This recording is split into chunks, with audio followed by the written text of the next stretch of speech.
Wednesday already? We're halfway through the week? All right, well, you know what that means. That means we're going to start asking for your 80s bump music request for Flashback Friday coming up a little bit later on this morning. Let's talk law enforcement for a few minutes. Our friend Chief Tom Weitzel, who now works with Awake Illinois, among some others, got a very loud national presence because of his experience in law enforcement, especially as a chief, and in doing so in the state of Illinois, which has become basically government-wise essentially hostile to law enforcement. He was on the show with us on Tuesday, laying out the need for what he says is federal legislation that needs to be passed. Okay, so this is law. This is a law, a proposed law that would essentially make sure the bad guys who attack cops face consequences, even in some of the most anti-cop blue states. Also, the scourge of police officers getting attacked and ambushed, that's all wrapped up in this as well. So here's the conversation we had with Chief Tom Weitzel. You know, one of the things that should be a nonpartisan, everybody agrees on, is that we can debate what the laws should be. We can debate what should be criminal and what should not, among different things. But overall, the idea that we want to stop bad guys from hurting people and we want to support the law enforcement that protects us, that shouldn't be a partisan thing. That should not be something that we fight and disagree over. Yeah, keeping the public safe and putting bad guys behind bars should not be a blue donkey versus red elephant issue. No, it should not be. But that's what we're saying. You know, how much support is there for law enforcement? Well, it depends on whether you're in some cases in a blue state and a red state. I'm not going to say all blue states are anti-law enforcement. There are some that support their law enforcement. You know, Illinois, there's obviously a lot of frustration with the state government. Now, is there more that can be done at the state level? Yes. Is there more that the national federal government should do? Well, Chief Tom Weitzel, with our friends at Awake Illinois, argues that, yeah, there is. And we've got Chief with us right now. Chief Tom Weitzel, thanks for being back on the program, Chief. Good to talk to you. So let's start with the situation where we're at. Anytime that law enforcement is involved in a shooting and violence, it's always obviously a terrible situation. But we have had a consistent number of law enforcement assaulted and even killed around the country, including in Missouri and Illinois. A lot of people may not realize we've had some law enforcement officers killed this year already on both sides of the river. Yeah, it's a real epidemic, and I say that because as of speaking with you this morning, it's actually gone up. So there's now 173 police officers in the United States that have been shot thus far in 2026, and the latest one was Ritterman, Ohio. And in that case, an officer was shot and killed. Two other officers were shot at the same call for service. They're still alive, and a police canine was also shot during that incident. It's pushed it up to 173 officers, and Congress seems to be doing nothing. You were speaking about our two states. Well, in Illinois, we've had 4 officers shot in the line of duty, and in Missouri, they've had 4 officers shot in the line of duty also. The thing is that the shooting of police officers doesn't get the attention that obviously killed in the line of duty does. But there is a piece of legislation that's been pending in Washington for years called the Protect and Serve Act that would hold individuals accountable. And the one really important thing about this federal legislation, it affects every single police agency in America, meaning the federal legislation would cover local state police, whether you're a municipality, a city, a college police department. So it's not only a federal piece of legislation. They wrote it so it would protect officers throughout the nation. What would the legislation actually do? I mean, how does it protect law enforcement? Well, it'll hold those accountable for targeting police officers, especially in ambush attacks. So there's been 36 officers shot in 28 separate ambush attacks thus far this year. Now, we're only in July. Mm-hmm. And those ambush attacks are just they're defined as like the officer sitting in his car, for example, a squad car, having lunch, or he's sitting writing a report. There's been several instances where people have walked up and shot the officers through the window of the squad car, an ambush. They weren't called to the scene to handle a problem. Somebody just attacked them randomly with a firearm. This would hold them accountable. It would also put the death penalty into play for anyone who murders a police officer in the line of duty. It would do it nationwide at a federal level. So if your state, like Illinois, who does not have the death penalty, if you kill a police officer in the line of duty, the federal law would supersede that, and the death penalty would be on the table. Okay, so just so to break it down in simple terms so I understand it, Tom, as we're talking about when law enforcement is attacked, whether it's being shot, whether it's being wounded, whether it's being killed, then the federal government would have the option, or they would be required to make this a federal law enforcement case as far as prosecution goes. They would, if you're killed in the line of duty, they'd be required. If you were shot in the line of duty, they could take your case over. Got it. And so that would be that kind of, I guess, buffer of accountability in states like Illinois that haven't been showing support for law enforcement, whereas they may not have to worry about that so much in Missouri, where they're pretty aggressive in targeting those who attack law enforcement. Is that fair to say? It is fair to say. I mean, Illinois is just terrible. They're writing laws in Illinois to let people out early, give good time. And you even get a second chance in Illinois when you murder someone. You could be, if you're sentenced to life in prison, you are allowed to put a petition for early release, which doesn't sound early, but after 40 years, you could get out, and that includes individuals that shoot and kill police officers. It doesn't make any distinction. So you can murder a police officer in a uniformed car, answering a call for service, and even upon conviction, you could be released. Chief, I don't think I knew this until yesterday. Did I see something that you had written? I don't know if it was social media or one of your articles. You were actually shot. You were actually hit in the line of duty. Now, thank God you had your vest on, but you've actually been targeted with this. Yeah, I was shot in the line of duty in 1987 when I was a patrolman. I was only on 3 years then, and it was 3 o'clock in the morning. To make my story, I was absolutely saved by my bulletproof vest. I was shot with a shotgun, a pump shotgun, that the individual had birdshot in it. And what happened is he was a distance from me, so the birdshot spread, and my injuries from that shooting were almost completely absorbed in my vest. I had some eye injuries from the pellets. I had some broken ribs. I had some other injuries that were not life-threatening. But I wouldn't be talking to you on the phone if I did not have my vest on, because the individual was 1 car length from me. So they were doing a home invasion. They rolled out of the car when I rolled up, and they immediately shot me. And when I woke up, I was in the hospital, and the emergency room physician looked at me, and she held my bulletproof vest up in the emergency room and said, "You're here because of this." Man, that's exactly what she said to me. We are visiting with retired police chief Tom Weitzel, now works with Awake Illinois, among other organizations, national law enforcement organizations as well. Of course, obviously, you're specializing what's happening on the Illinois side of the river here in the St. Louis area. Legislative, the assembly is not really in session at the moment. Did law enforcement and public safety take steps forward or steps back in the most recent session that they had?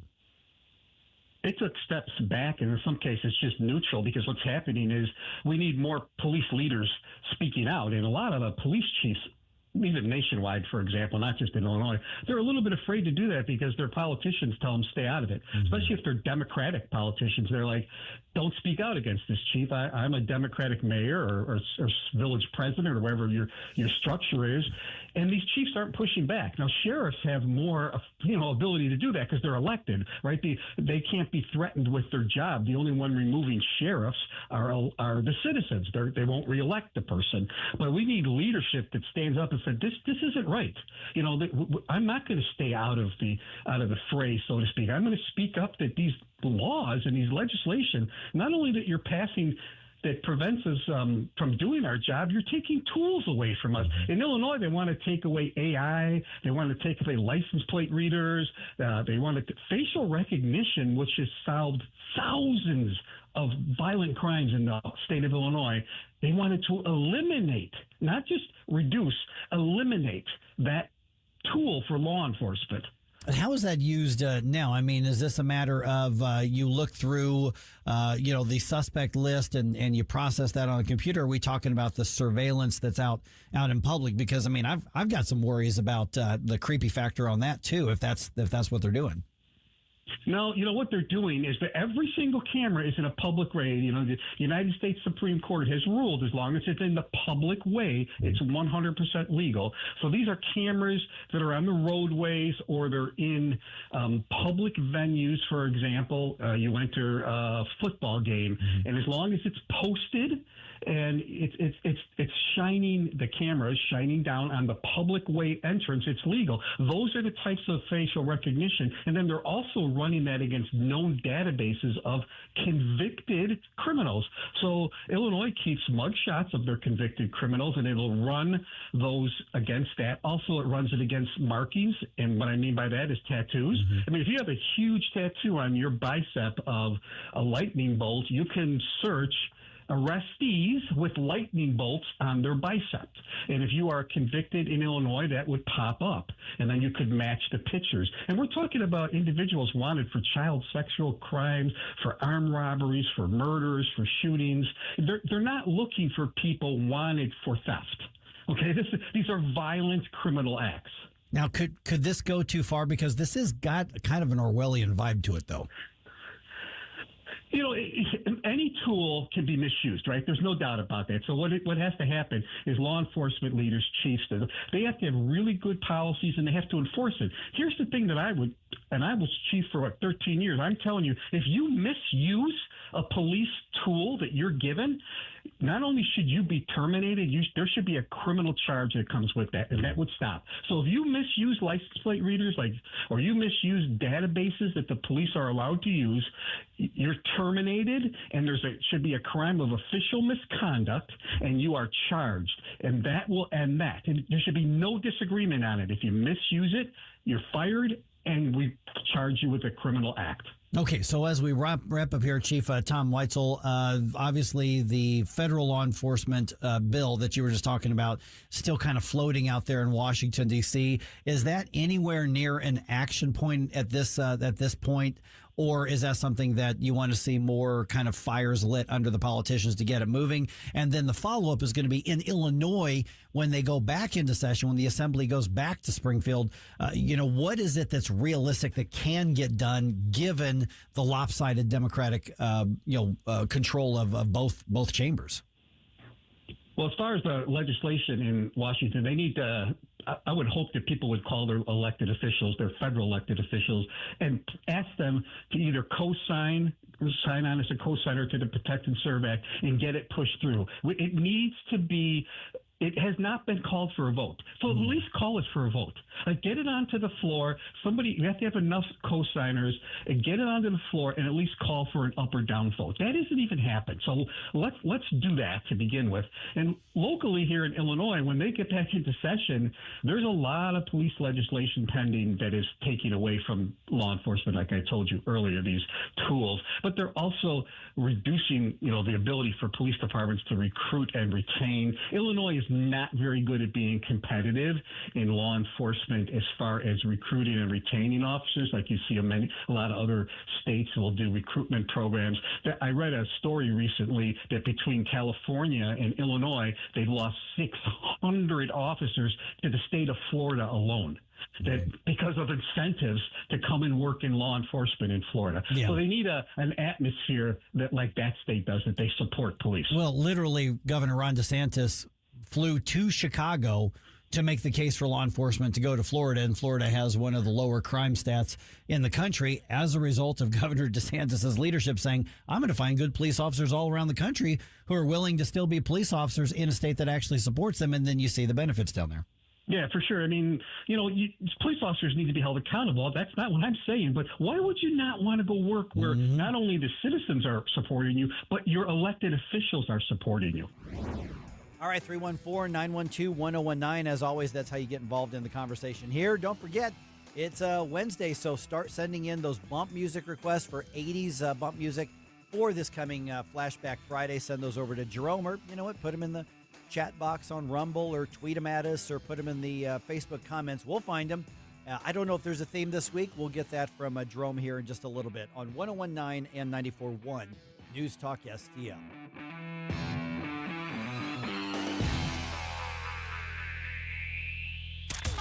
If you have a phone, you have a radio. Yes, I listen on my phone. Download the all-new NewsTalk STL app. Love the all-new NewsTalk STL app. It is awesome. And listen anytime. Love the NewsTalk STL app. Anywhere.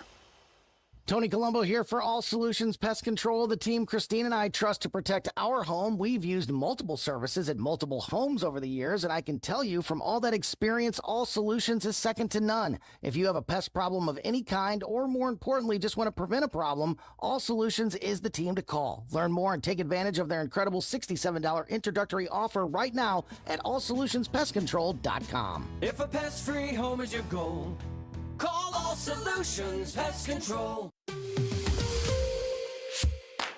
Let's get real. Here's the truth about eliminating Missouri's income tax. I'm here with Dennis Ganal, the founder and CEO of Mo Tax Relief Now. So, Dennis, let's talk seniors. Why should you seniors vote yes on Amendment 5? Well, because Social Security, public pensions, and capital gains are already exempt from the Missouri income tax. But future politicians can always change that law. The best way to protect retirement income permanently is to phase out the income tax itself. Okay, so that's about policy, but how does this affect our families? Like for seniors, we're talking grandparents maybe. How does this affect you? Well, because too many of our children and grandchildren leave Missouri for states like Tennessee, which have better opportunities and lower taxes. Amendment 5 helps Missouri become more competitive so future generations can stay, work, and raise their families here.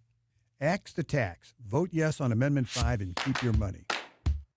Learn more at afpmissouri.com. Paid for by Americans for Prosperity. The Herzog Tomorrow Foundation provides private school tuition scholarships through Missouri's new Mo Scholars program to cover the cost of accessible, high-quality schooling. Hi, this is Myella Esser with the Herzog Tomorrow Foundation. Our private school tuition scholarships wouldn't be possible without the support of generous Missouri taxpayers. If you're a Missouri taxpayer interested in redirecting your tax dollars and sending them to Missouri students in need of a better education, please contact me at herzogmoscholars.org. Better education for students creates a better tomorrow for all. Learn how you can help provide a better education for Missouri students at herzogmoscholars.org. That's herzogmoscholars.org. Also, sign up for The Lion, an initiative of the Herzog Foundation that carries articles covering a wide range of issues facing American families and culture. herzogfoundation.com. That's herzogfoundation.com. Hi, I'm Dr. Alan Link, owner of the Dental Link. You've heard ads about teeth in a day, but did you know that you will be chewing on plastic, acrylic teeth? Here at the Dental Link, we can give you porcelain crown and bridge teeth utilizing mini dental implants that function much more like real teeth at about half the cost. Plus, mini dental implants are less invasive, less painful, and your recovery time is much shorter. Give us a call at 314-794-6464 or simply visit us today at thedentallink.com.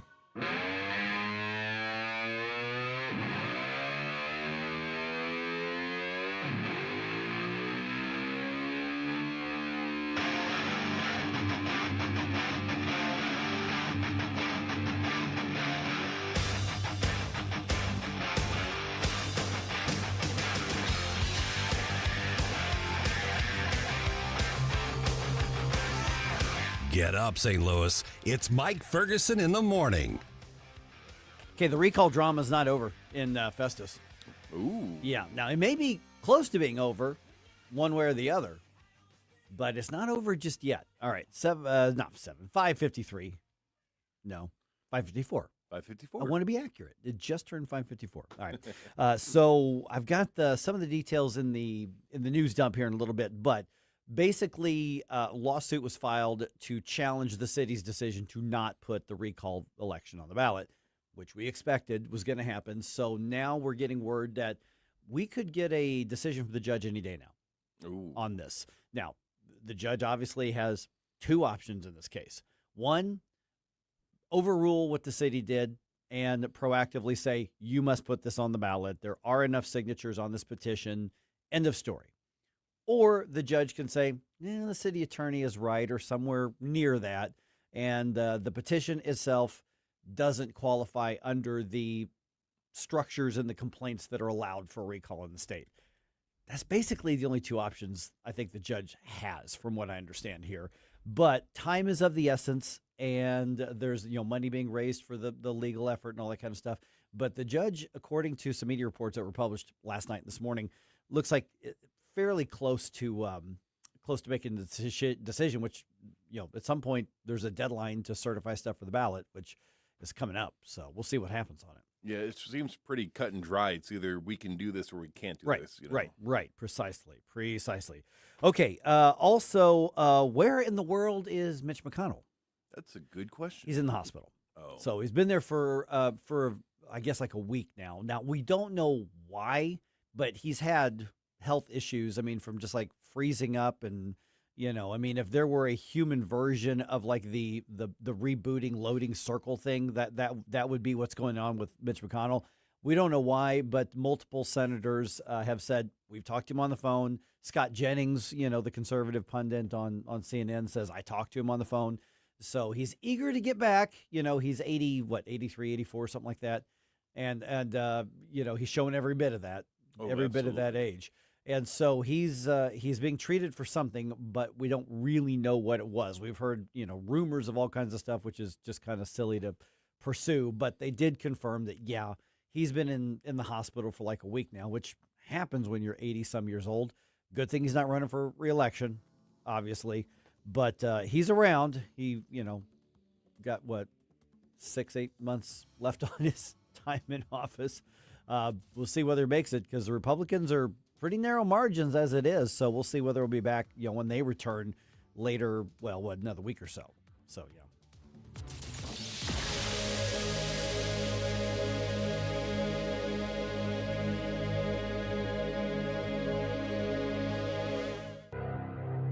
It's not pleasant to hear it, but Missouri is falling behind in its spending of state tax dollars, education, and health care. But there are ways to get Missouri moving forward again and produce a better life for all of us.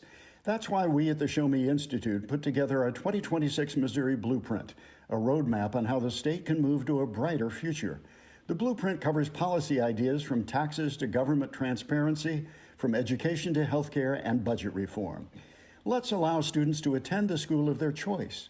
Let's adopt new proven methods to help the many school kids who can barely read. Let's limit state spending growth for Missouri's long-term financial stability. And let's invest in future needs with more nuclear energy.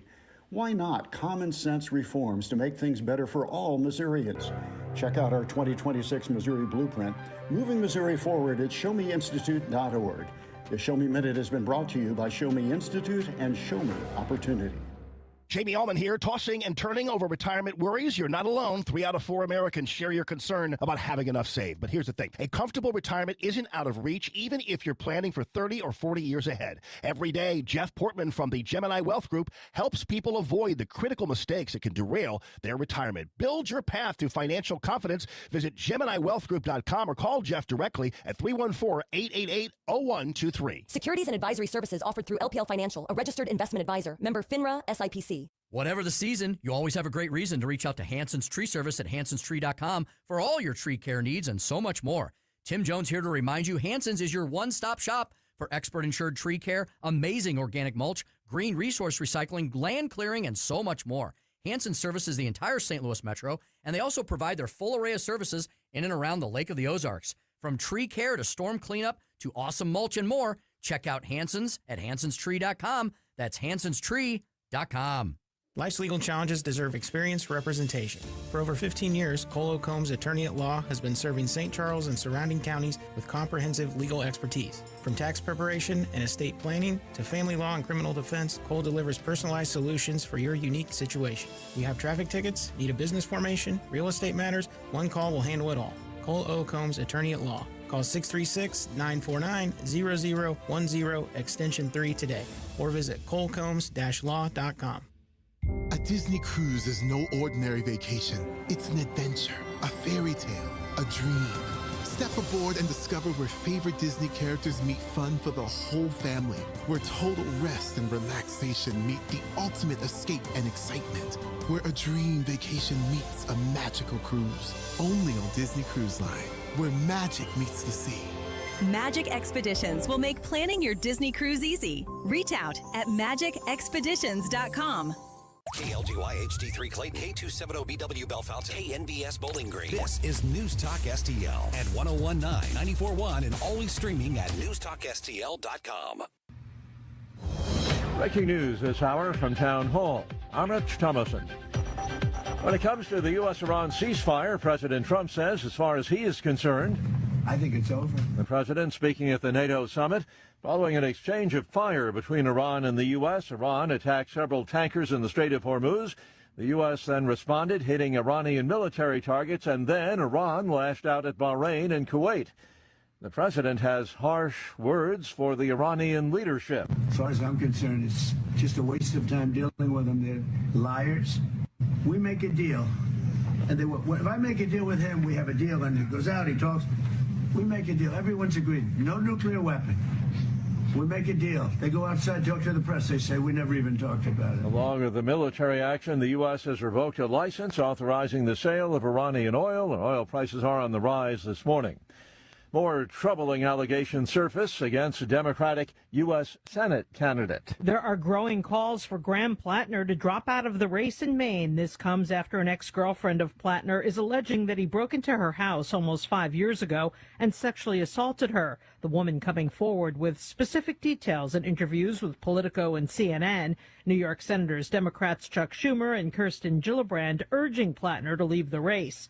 Plattner has a July 13th deadline to drop out in order for Democrats to replace him on the ballot. Laura Winters reporting. In New York City, it appears that crews have managed to stabilize a Midtown Manhattan high-rise. Buckling columns and sagging floors at the construction site forced evacuations yesterday in and around the building. The building's a former Pfizer headquarters. It's now being converted to luxury apartments. On Wall Street, the Dow futures are down. Blue chip futures down about 564 points. More on these stories, townhall.com. Hey, I'm Kirk Cameron. Is health insurance eating up your budget for 2026? If you're looking for ways to better steward your finances, consider this: Christian Healthcare Ministries.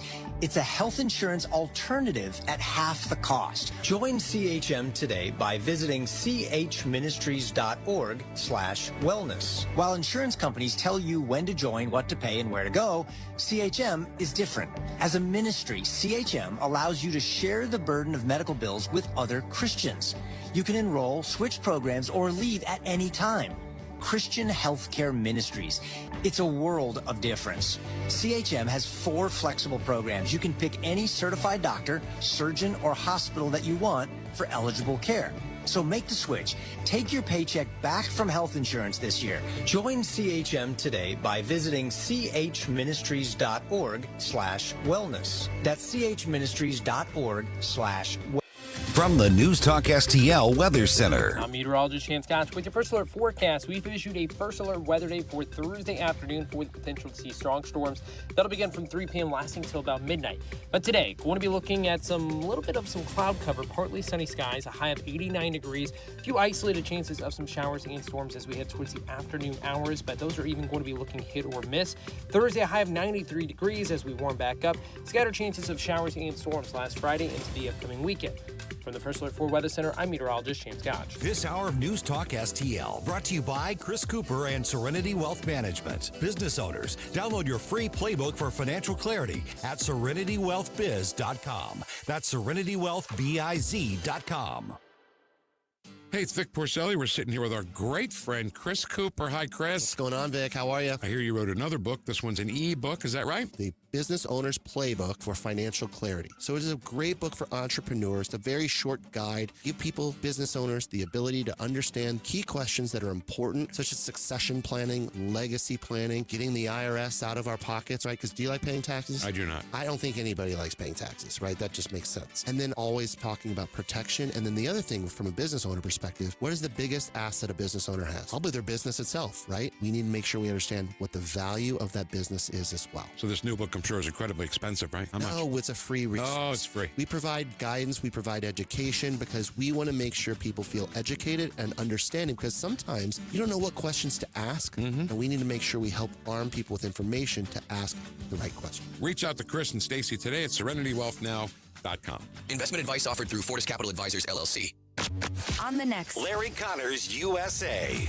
The story behind the story, the Catholic Church named Mother Teresa a saint. Others claim she was a monster. Larry Connors, USA. Now, weeknights 6 until 8 on News Talk STL.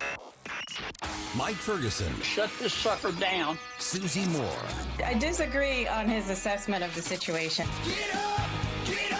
Can't you hear the alarm? Get up, St. Louis. You're not supposed to lie, but you're definitely not supposed to lie when you're under oath. Mike Ferguson in the morning on News Talk STL. All right, didn't happen yesterday, but it's a matter of time. Just a matter of time. We could be talking hours, maybe days here, but not more than days here. Graham Plattner not exactly winning the PR battle. Nope. Jeez. This guy. I mean, there's nothing new as far as us saying, hey, he's a crappy human being. Yeah. I mean, there's another allegation out there, which I am not going to describe in detail on the air. No, that one, the one that came from the ex-girlfriend? Yes. Oh, yeah. I'm not. It's a morning show. There might be kids in the car. I'm not doing that. Yeah. No, I have a confession to make, by the way. What's that? I didn't even think of it yesterday when I put together my morning minute, but I referred to the SS Plattner, on its way out, and didn't think about SS. Oh. Until someone pointed out, they're like, that was brilliant. I'm like, it was an accident, but okay, it works. It was accidentally brilliant. It was accidentally brilliant. It happens to me. But Oh, anyway, my yeah. goodness. No, I think he is on borrowed time at this point. Well, and it's funny because a couple things. One, I was looking at some of the coverage basically from News Nation and from some of the main media there. And a lot of the media is already moving on and reporting on, okay, who's going to replace him? Oh, yeah. He hasn't actually bailed on the race yet, but they're like, all right, one of the potential candidates is like, we need to have a debate, and they're moving on, and there's Graham Plattner over like, if I weren't running from every camera, I'd go, hey, I'm still the nominee right now. Mm-hmm. But I think we all know what's happened. Even his comrade, Bernie Sanders, is like, all right, I'm done with you. Yep. And when you lose your comrade like that, that's something. Yeah. I mean, and then we just keep getting more allegations. And then once you had the first two women who came forward and said, this is what he did to me. Now you've got another one, and with somebody like that, the likelihood is that you're going to have more and more women around the proverbial room just kind of raise their hand and go, yeah, me too. Yeah, by the way. So, yeah, I mean, it's interesting because the woman who just most recently, kind of came forward and identified herself, she was one of the three women that New York Times talked to. Yeah. But they kind of, I think we talked about it yesterday. I mean, they kind of did a little rope-a-dope there on Lindsay Feifeld and try to make it seem like, okay, well, this is just a partisan thing from this Republican gal. Yeah. Now, it's quite clear that that's not the case. Right. Because the Me Too, Believe All Women thing only matters if they're on the left. Correct. Yeah. Yeah. I mean, I'm not even going to stop my fist. That's just it how only it goes. matters if your candidate isn't polling as well as you'd like and you think they might lose anyway, so you're just going to go ahead and run the bus over them and get rid of them. Yeah, and because what's happening right now is the Democratic Party is trying to be the party that takes the high ground on this guy and like, look what we did. We took care of our guy. I'm like, you ran cover for him for months. I was going to say, after months and months of same people saying, you had a problem here. Yeah. Yeah. And it goes back to what Nazi tattoo? You mean Pete Hegseth's Nazi tattoo? Oh wait, that's not indiscretion. Right. Right. Listen, He didn't really know what it meant. I mean, who doesn't have a Nazi tattoo? And oh yeah, I don't. Me. I thought it'd make me look like a pirate. Yeah, no. I don't know if Elizabeth Warren has distanced herself from him yet, but everybody She's else called has. for him to step. Oh, she did. Step aside. Oh, Yeah, she did. finally that got around yesterday. to it. Yeah, Okay. she did. Yeah. So, I mean, because I think that anybody with two eyeballs and a working brain could have seen that this guy was bad news from the get-go. But with the amount of push for him, do you think that now that they're turning like, oh, okay, that's even worse than we thought, is that going to have a negative effect on anybody that endorsed him? It's not that he's worse than we thought. It's we can't save this race. We can't hide how bad he is. Right, Okay. exactly. And I've only got one working eye, and I can say it. You didn't need both. Of Low them. bar. I'm just saying. I apologize. I was not trying to be ableist, but I'll check my privilege, Mike. But but no, do you think that maybe because none of the Democrats that I know, like people my age that I talked to that vote Democrat, liked him to begin with either. It was really just the mainstream media machine and the politicians around him that were trying to make him seem like he was going to be They were trying to make fetch happen. Yes, exactly. But do you think now that it's like, well, now that we really know more about this guy and more stuff's coming out, and I'm sure more stuff will continue to come out, do you think that there's going to be that backlash against the people that were trying to push for him now? That's a good question. Well, so in some instances, yes, we kind of talked about this yesterday. Like, I don't think Ro Khanna is going to, suffer any sort of electoral defeat because he was in this guy's corner. Now, Town Hall had an exclusive yesterday about the fact that Dan Osborne out of Nebraska, the independent who's running to challenge Pete Ricketts, I think, he... Good luck with that. Yeah.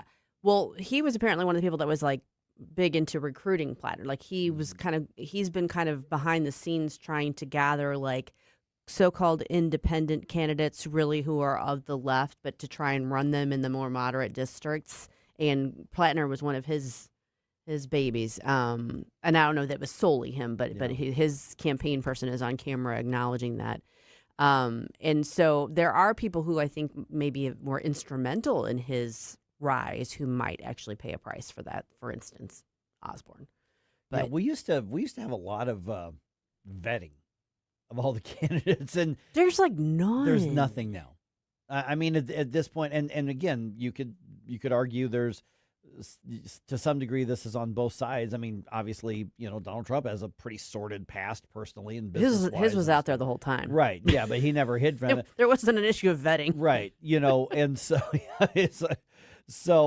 but now the culture has shifted to where, everybody wants the bad boys. Everybody wants the loud guy at the end of the bar. That sort of thing, as opposed to the prim and the proper and the, old-fashioned suit and tie, finger in the ear type. And that's just how things have shifted. Is there a possibility that we go, maybe this didn't work out and we start shifting back, Republican or Democrat, shift back to something more traditional at some point, whether that's good or bad? Well, I think there's two different layers to that. I mean, there's the bad boys or the bad guys in terms of someone who's got a lot of personal baggage, as opposed to someone who has a loud, brash personality who maybe doesn't have the personal baggage. I mean, those aren't always, they can overlap, but they don't have to. Is I guess my point. So the obviously the person who plays the best on social media, viral clips, whatever that person's actual personal background is going to have an advantage at this point in time. Do we reach a point where that doesn't matter anymore? I don't know. I mean, it was fun for a little bit, but I'm really getting tired of watching, Congress members and politicians in general look like they belong on the set of Jerry Springer. Yeah, I mean, exactly. Seeing how some of these people act, it's just theatrics, and I'm sure some of these people are authentically just this kind of loony, but there are times where it really comes off as, I'm going to make it a spectacle, and it's like, no, just govern, just do your job. David just recently introduced me to Jerseylicious. I had not experienced Jerseylicious before. It's a reality show based. I'm not familiar based with in it. Like a Jersey hair salon back in like the late aughts, maybe like the 2000 teens ish. So it was kind of came along after Jersey Shore, and it's everything you think it is. Wow. But that's what I'm thinking of now. It's like so many of these viral moments from Congress critters, and it's like, go back to Jerseylicious. Right. Like, come on. I've never heard of that. I had heard of it. I had not watched it, but now I have been introduced, and it is, as again, everything is it's as wonderful as it sounds. But yeah, that's the whole, like, I don't know. I mean, there was at one point we wanted to look up to all of our leaders and put them up on pedestals. And I think to some degree we also loved knocking them down because the higher the pedestal, the farther they fall and that sort of thing. And then, there is a case to be made saying, how about normal people leading? Mm-hmm. And we went from the stuffy, elite, because we trust them because they're smarter and they know more and they're that sort of thing, to the country club what we're having. Yeah, the country club to the dive bar. Okay. And believe me, there are people that make better decisions from dive bars than in some country clubs. But there's got to be probably some just culturally happy medium in there somewhere where real people who live in middle income stuff get a chance to lead, and you don't have to be on one end or the other. Well, I mean, okay, take Senator John Kennedy. Mm-hmm. Now, he has perfected the art Yes. of saying the catchy thing and getting the viral hit. Yes. And yet, he still comes across as sort of a fine country gentleman kind of guy. Mhm. So he has found a way to kind of do it. Eric Schmidt. Yes, that's a good example. I mean, he Very is good out there example. front and center in front of the Yep. camera. He's Yep. got his bloody nose. He's got his little viral hits. Sometimes he goes a little over the top, comes in off the top rope. But he also manages to kind of put the suit on and look like he knows, looks like a lawyer who knows what he's doing. That is an excellent example. By the way, John Kennedy, you've nailed completely. He's just that's who he is, and that's how he may be one of the most highly educated members of Congress, members of the United States Senate in history. Mm-hmm. I'm reading his autobiography. Actually, I think I lost it. I had to buy another one. And he just nonchalantly is like, yeah, this happened. The first paragraph or first chapter, rather, just kind of gives background. Oh my goodness, that Southern drawl that he grew up in and everything. You don't realize this is one of the most highly educated men probably in our country's history to be in the United States Senate. And we've had a lot of elitists with a lot of paper on the wall, but he truly is probably one of the most brilliant people you're ever going to talk to. Yep. But he still manages to stay grounded. He does. He does. He's done a very fine job of it. We've got a soundbite from him in the news dump. Just honestly, yes, he's talking about an actual news topic, but I chose him just because it's John Kennedy and it's a national treasure, and that's coming your way. Well, you know who else is brilliant? Jerome. Yes! Jerome is brilliant at picking out great bump music, especially for Flashback Friday, which is why, since it's Hump Day. Bump Day. Hump Day. I had the camels in my mind. It's Bump Day. Yes. We are requesting that you get your requests into Jerome. Send in your requests for Friday's bump music, Flashback Friday bump music. Do we have a theme this week yet? Not yet. Okay. Maybe some songs to help us cool down from this heat. All right. Yeah, there you go. Songs that make you feel cool. Send them into Jerome at NewsTalkSTL.com.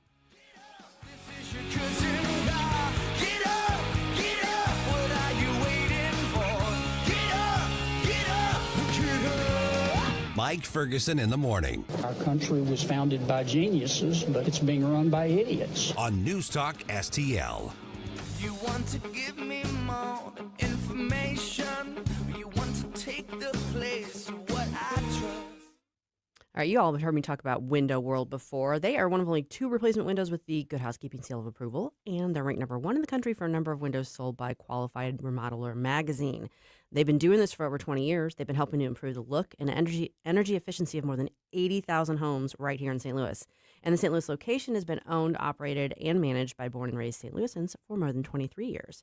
What I like about Window World is the product itself. Their windows are durable, they're secure, they're energy efficient, plus they're built with double-strength glass that you don't typically see in replacement windows. Plus, you're covered by a lifetime warranty, which includes parts, glass, breakage, and labor. They don't just do windows either. Window World can also help with siding, doors, basically everything on the exterior of your home except a roof or garage. And here's something a lot of companies don't offer. Their customer service team is available 7 days a week. That means including weekends. If you have a problem, you can call, get a hold of them, get some help. Their commitment to customer service shows. Over half their appointments come from repeat customers or referrals. Plus, they are big in the community. They've raised over $4 million over the years for charities like Action for Autism and St. Jude, which is why I want to also mention they've got their Window World home remodel auction going on right now. It's to benefit Action for Autism. It's open for bidding at windowworldstlouis.com. This year's home renovation is valued at over $50,000. It includes the following: 15 Energy Star rated double hung windows, exterior rep on the outside of each window, 2,000 square feet of Prodigy insulated siding, Tyvek house wrap, all needed siding accessories, 200 feet of soffit and fascia, 200 square feet of porch ceiling, 200 feet of 5-inch gutters and oversized downspouts, 5 or 6 feet sliding patio door, front 5 or 6 foot, I should say. Front entry door system, including side lights, includes all installation and all the applicable warranties. So go check out windowworldstlouis.com to get in on that bidding. Again, that is valued at over $50,000, and it helps go to Action for Autism, a great and worthy cause. One other thing to remember, they are the preferred window of your St. Louis Blues. So right now, they're offering 36 months same as cash financing with approved credit. This is the time to call. This is the time to act. Call Window World at 1-800-GET-WINDOWS. License number GL250000615. You're cooking dinner. The lights go out. You flip the breaker and forget about it. But what if it keeps tripping? Trips once, your breaker's doing its job. Keeps tripping? That's a warning. Bad wiring or something worse. Do people just keep flipping it? Most do until they can't anymore.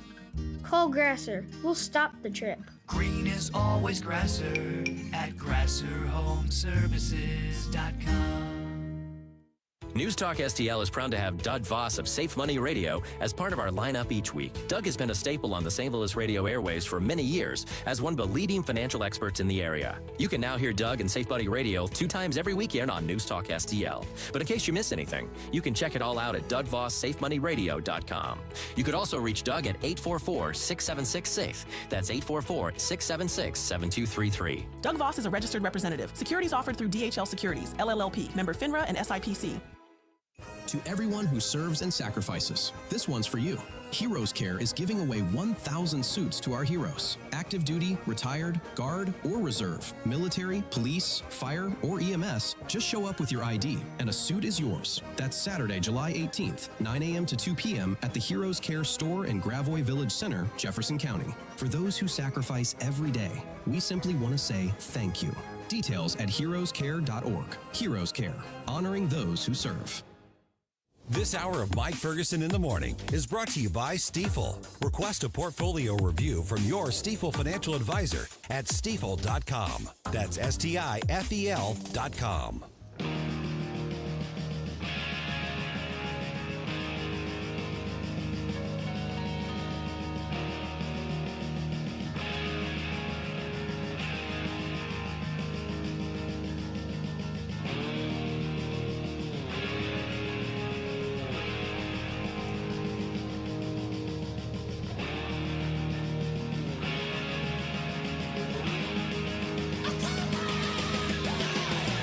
Hey, this is Carl Higbee, host of Frontline on Newsmax TV, and you're listening to Mike Ferguson in the morning on News Talk STL. All right, let's checking in on that Festus recall thing. Okay, so there's really nothing new in the legal case itself. However, what we're being told now is that a ruling is probably expected from the judge any day now. Okay. Most likely by the end of the week for sure. So the judge, it seems to me, is that the judge essentially just has a binary choice here. Yes, the city must put the recall election on the ballot, or no, it's up to the city to decide. And the city, says that they had a good reason to not put the recall on the ballot. Yeah, there's not an obvious way to split the baby here. here. You're not in this particular case. It's either it goes on the ballot or it does not go on the ballot. One or the other here. And so, because we're talking about the mayor, we're talking about 3 of the city council members who were subject to this. And Elliot Davis actually did a piece on his Elliot Davis TV Facebook page, a day or 2 ago, because the opponents of the data center project and the opponents of the mayor and the opponents of the remaining city council members who haven't already been thrown out, they're still, basically raising money, keeping up their PR campaign. At this point, I think all the arguments have made. They may be trying to raise money to help pay off the lawyers still, but they're still very, very active in this. So it's really all in the hands of the judge at the moment, and then either it's in nobody's hands because it's over, or it's in the hands of both sides who are going to be campaigning like crazy in the city of Festus. That's just kind of where we are. Yeah. I don't know. Do you think that the residents of Festus are getting fed up with all of this? I think what you have anytime you've got stuff that's going on in City Hall, even in small towns, is generally you've got high emotions and really passionate work being done on both sides, typically by a fairly small number of people. Yeah. And so when you look at even a smaller city like Festus, you probably got the majority of people who are going, why are we in the headlines? Yeah. My kid plays her Little League at the park on Saturday. You want to come watch? I mean, and for the majority of people, that's where it's at. But you've got some really high-stakes stuff. Decisions are made by those who showed up. Is there a possibility that the judge would say, look, you can recall these people, but not these people? Or it has to be an all or nothing? Because they did the petitions the same way for everybody. Okay. Yeah. So it really comes down to either it's going to be a yes or no answer. Correct. Yeah. And so what you've got is that clash of, did they follow the procedures as far as the signatures and the hitting the deadlines and all? They did that, but the argument from the city, which the city attorney and then obviously their private attorney represents them, which is irrelevant, but the city attorney argued that, yeah, the signatures are valid, but the law only allows recalls for this, and this, for A, B, and C, A, B, or C, I should say. And you argue your argument is D. That's essentially what their argument is. So a judge is going to decide, hey, people said they want to recall, give them a recall election, or no, the city's right. You just didn't follow what this content. Right, it doesn't fall into that basket. Right.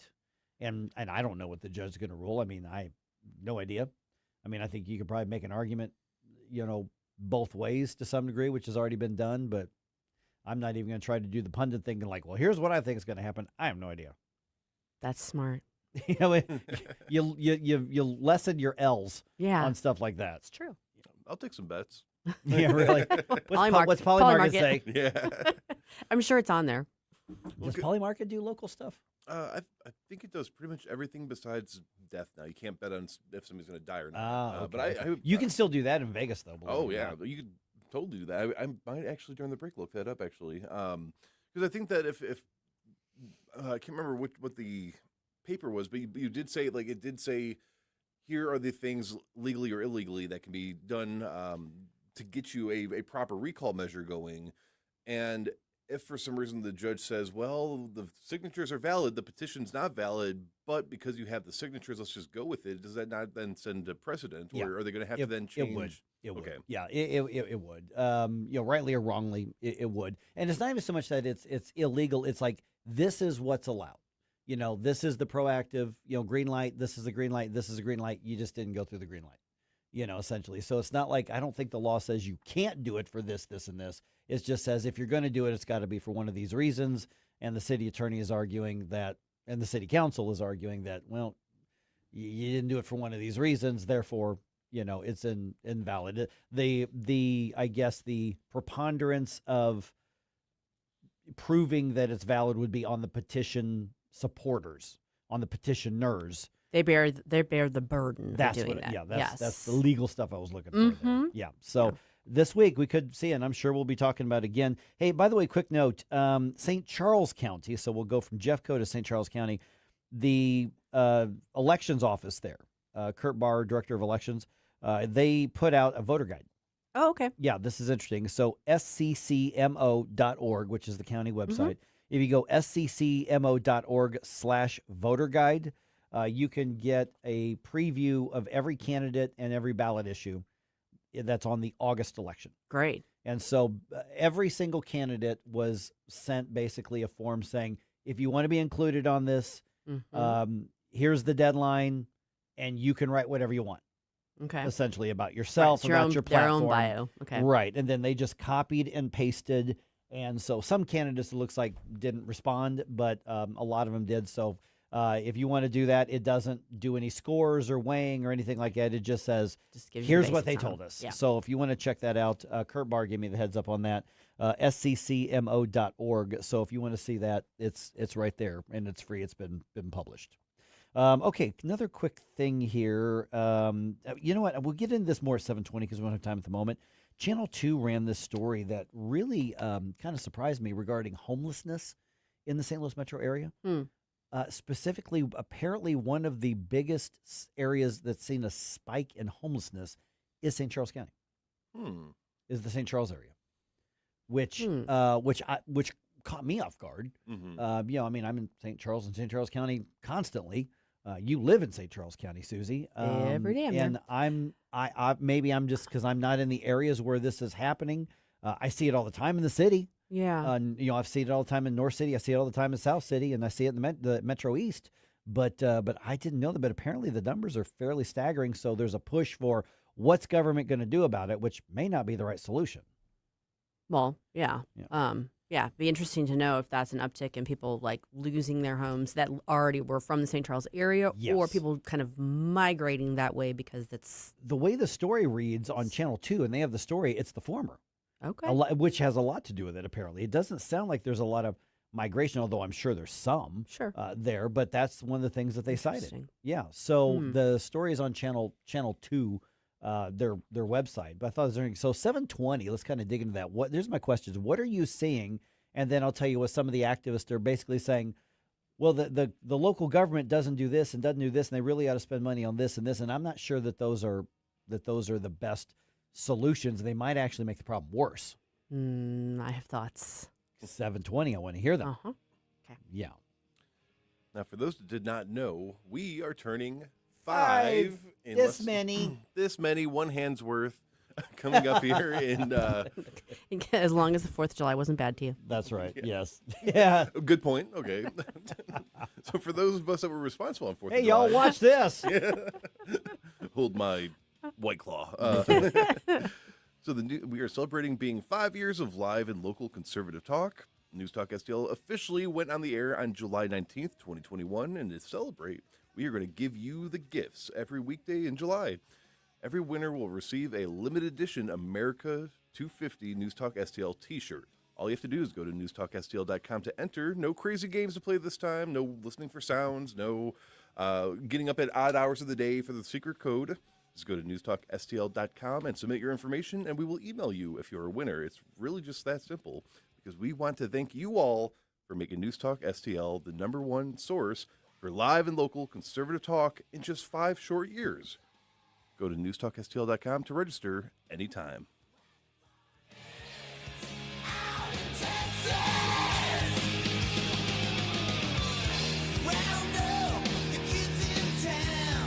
From the News Talk STL Weather Center. I'm meteorologist Chance Scotch with your first alert forecast. We've issued a first alert weather day for Thursday afternoon for the potential to see strong storms. That'll begin from 3 p.m. lasting till about midnight. But today, going to be looking at little bit of some cloud cover, partly sunny skies, a high of 89 degrees, a few isolated chances of some showers and storms as we head towards the afternoon hours, but those are even going to be looking hit or miss. Thursday, a high of 93 degrees as we warm back up. Scattered chances of showers and storms last Friday into the upcoming weekend. From the First Alert 4 Weather Center, I'm meteorologist Chance Scotch. Looking for a hardware store that treats you like family? Welcome to True Value Schneider's Hardware, your local gem in Old Town St. Peters. For over 100 years, we're proudly serve you St. Charles County, providing everything from lawn and garden supplies to plumbing and electrical. Need a bolt or fastener? We've got you covered. And don't forget, we're a steel dealership. Whether you need sales, parts, or service, ask for Charlie or Jerry when you come in. We're here to help. Call 636-278-4461 or visit us online at truevalue.com/Schneiders. News Talk STL is celebrating our 5th birthday. And we're giving away a limited edition News Talk STL America 250 t-shirts. It's exclusive, it's collectible, and it could be yours. Just head to newstalkstl.com to register. Happy birthday! Happy birthday, News Talk. Been listening since day one. Happy birthday to my talk station. 5 years, happy birthday. News Talk STL. News Talk STL. Happy birthday to us, and good luck to you. Are you tired of hard chlorinated water drying your skin out, tasting bad, and ruining your fixtures? Jones Air and Water Treatment has a solution to this pollution. Our Hydratech H2O leaves you with great tasting soft water at all fixtures in your home with one unit. Call Jones Air and Water at 636-899-1040 or visit us on the web at joneswater.com. You can be a filter or buy a filter. Jones Air and Water, 636-899-1040 or joneswater.com on the web. Call us now. All the information I need on the drive to work. Mike Ferguson in the morning. We keep it on throughout the day, whether it's local, national, or something big that's happening overseas. News, analysis, and opinion. St. Louis is #1 for conservative talk. News Talk STL.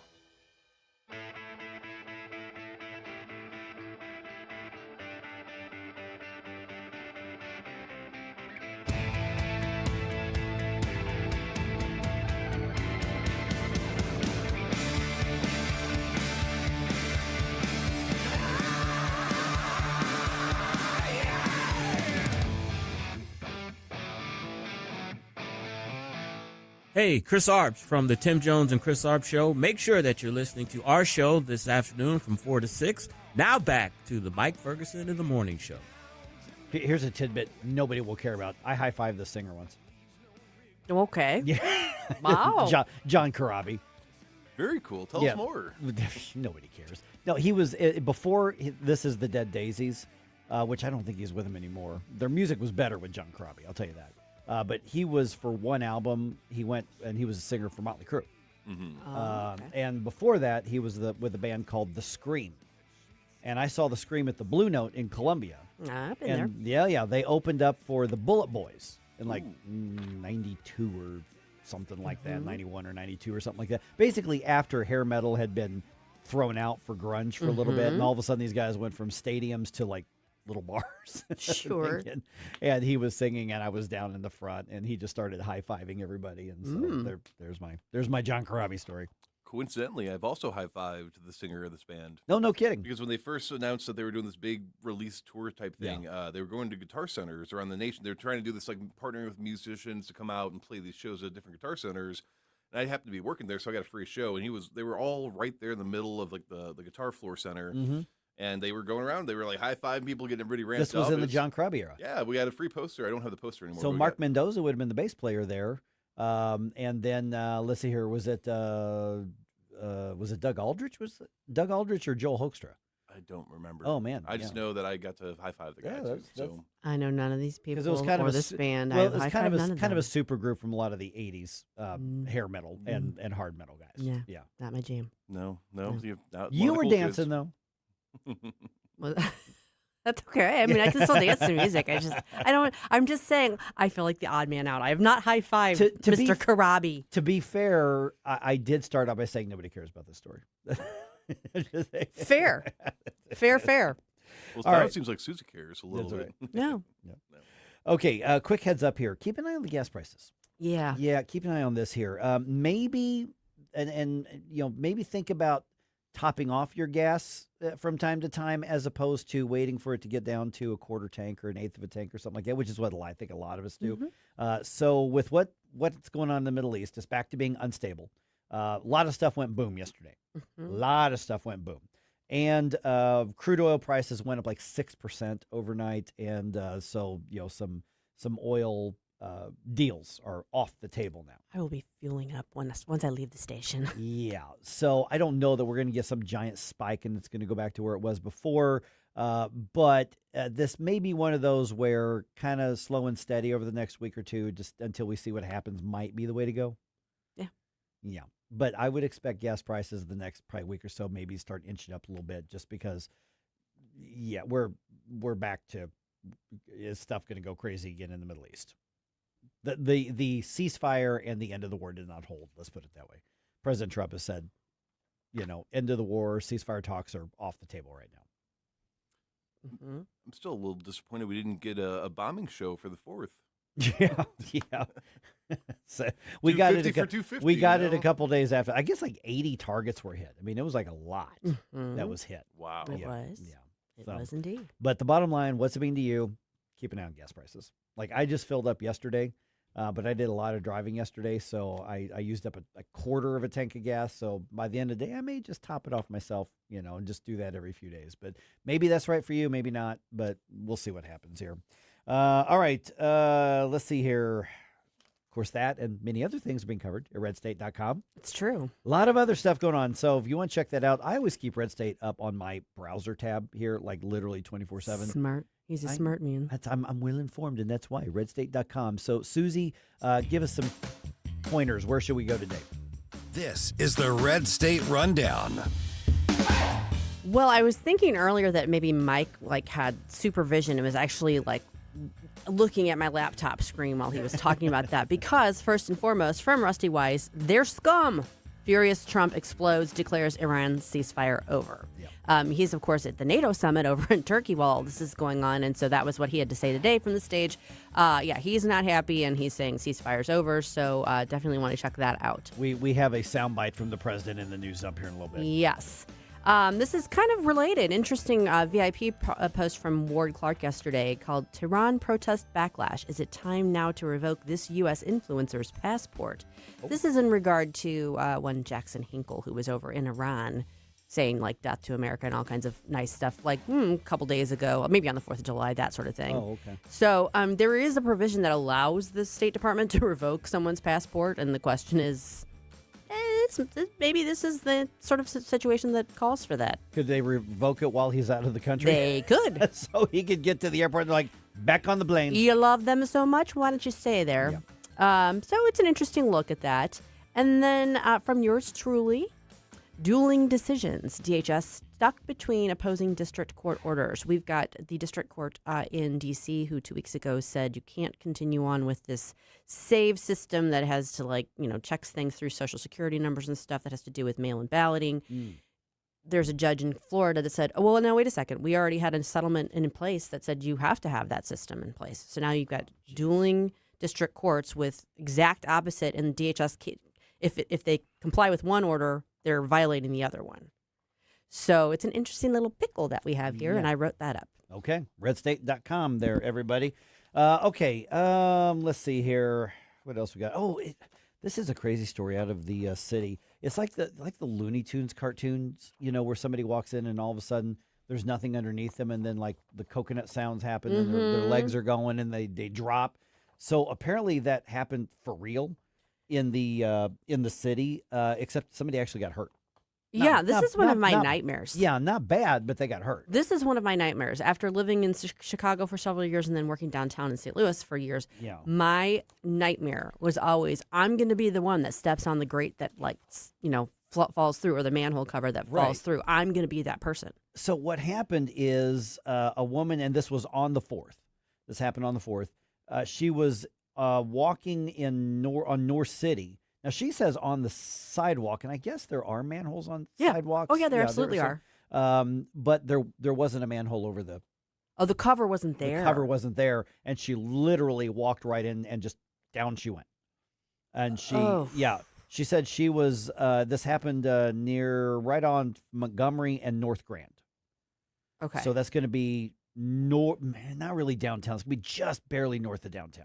Yeah. So I guess some people would call that downtown, but I think it's more accurate to call it just north of downtown. Okay. So North City. They just didn't have, I guess the city's trying to replace a bunch of the old concrete manhole covers with something that's a little easier to deal with and, isn't going to wear out and stuff like that.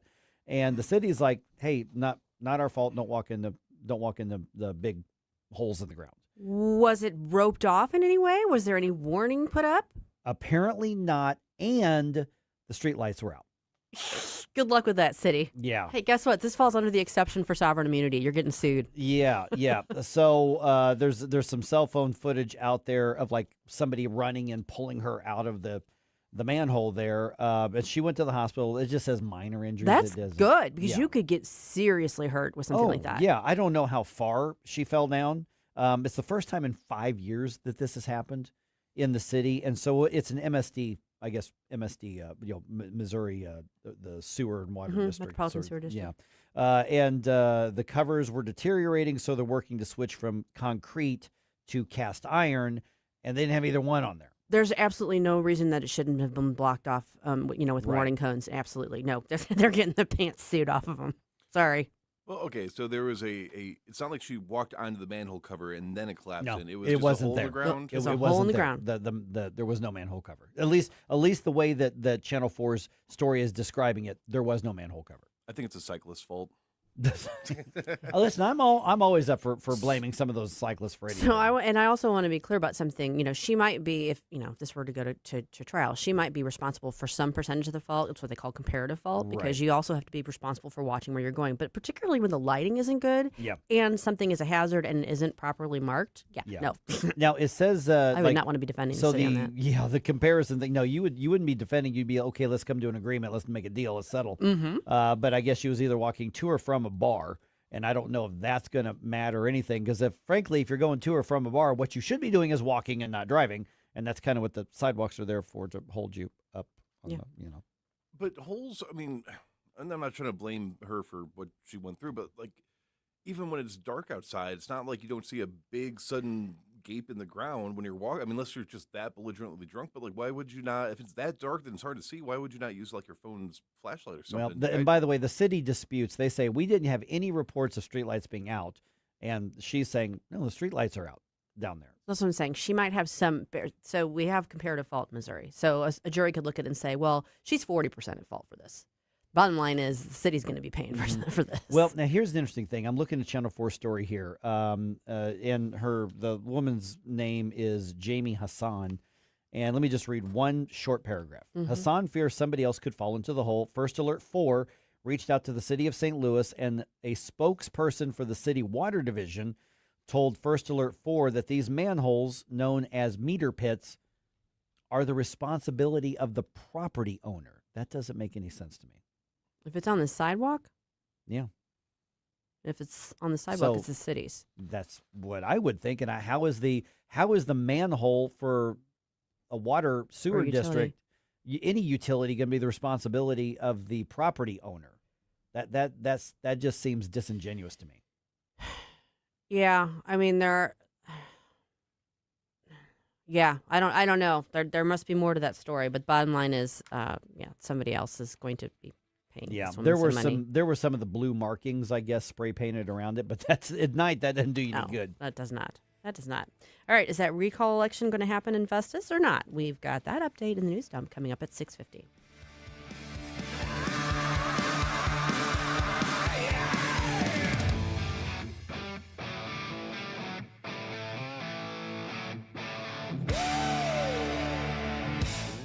Mike Ferguson in the morning. He picked the wrong schoolyard to come into, I have to tell you this. On News Talk STL. It's a place that leaves no regrets. This app is absolutely fantastic. Yes, I listen on my phone. If you have a phone, you have a radio. It is awesome. Download the all-new News Talk STL app and listen anytime, anywhere. Tim Jones here to introduce you to your new favorite roofing company, Corel Roofing. There were 4 major storms last year. Did your roof take a hit? Do you even know? Most homeowner insurance policies require claims to be filed within 1 year, so time's running out for a closer look. At Corel Roofing Company, you get a local roofing specialist who will advocate for you every step of the way. Give yourself peace of mind. Schedule your roof inspection today with Corel Roofing at CorelRoofingCo.com. That's CorelRoofingCo.com. If you're considering an annuity as part of your retirement plan, we need to talk. Hi, I'm Bob Stockdale, Senior Vice President Investments with the ClearPath Wealth Management Group at Stifel, and host of On the Money Saturday mornings at 9 on News Talk STL 1019. Annuities can be a useful tool for some retirement investors, but not all annuities are created equal. Every week, we meet clients who own complex annuities that don't suit their needs and, in some cases, actively undermine their retirement plan. Before you purchase an annuity, get a second opinion from the ClearPath Wealth Management Group at Stifel. Requesting a consultation is free of charge. To request a free consultation, contact us at clearpathinvesting.com. That's clearpathinvesting.com, or call us at 636-695-2650.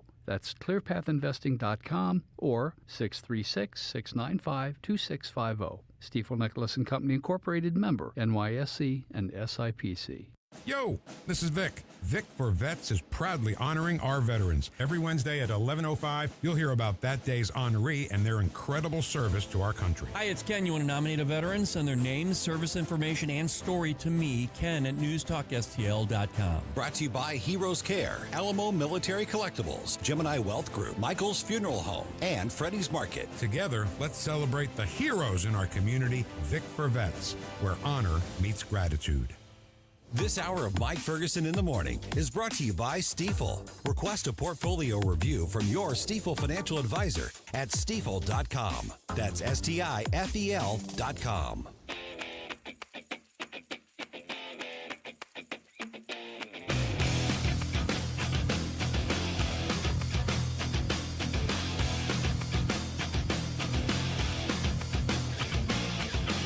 Good morning, Missouri. It's your boy, Joe Pags. I'll talk to you tonight at 10. But right now, let's get back to Mike Ferguson in the morning. All right, to recall or not to recall? That is the question before a judge. Ceasefire talks are over for now. Looks like the end of the war thing wasn't actually a thing. It's the end of the war as we know it.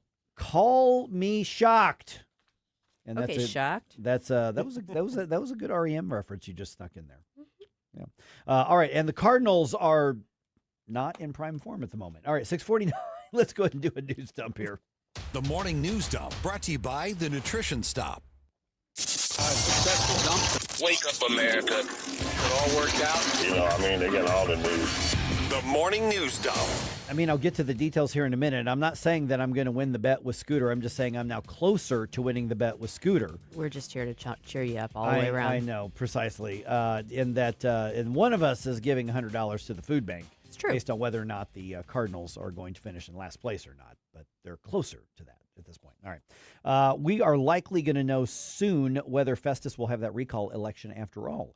The judge is expected to issue a ruling this week. Now, remember, enough signatures to put a recall on against three city council members and the mayor. They were turned in, but the council declined to put the recall on the ballot. The city's attorney says the petition does not meet legal muster because the complaints against the officials do not fall into the categories of legal reasons for recalls. And so that is likely to be decided whichever way. Could be today, likely by the end of the week. President Trump in the final day of the NATO summit on Wednesday today as alliance leaders seek to project unity on defense spending, support for Ukraine, other things like that.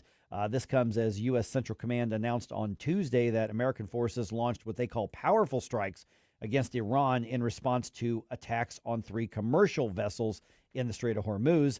President speaking to reporters in Turkey saying that he has had enough of negotiating with Iran. They're liars. They're cheats. They're sick people. They've hurt their people. They killed 54,000 people as of now that were protesting. You know, when people say, how come they haven't taken over? They can't take over because they're dead. And is it just me, or did everybody picture the face that he was making when he said that? We all had him, that gritting teeth, the eyes got very steely. We all saw that in our mind's eye, didn't we? Yeah. Yeah, we did. I mean, it's, we see him every day. Yeah. So if you don't know what he looks like when he says these things, you've been living under a rock. I mean, it's agree or disagree with him. You don't misunderstand what he's feeling when he talks. Some people wear their hearts on their sleeves. Donald Trump does too, in a different sort of way. Yeah, he wears his heart on his face when he's talking. Yes. Yes. Sort of, yeah. Yeah, that's fair. All right, let's see here. What else got going on? We got plenty of time here. All right, hundreds of jobs are being lost in North County. I saw that. Yeah, Nature's Bakery says it's going to close the Hazelwood plant next year. The first round of layoffs is planned for September when 130 jobs are going to be eliminated. The remaining 215 positions will be eliminated in February. The company says employees were notified yesterday and the production is moving to other facilities around the country. The Hazelwood employees can apply for those jobs if they're willing to move.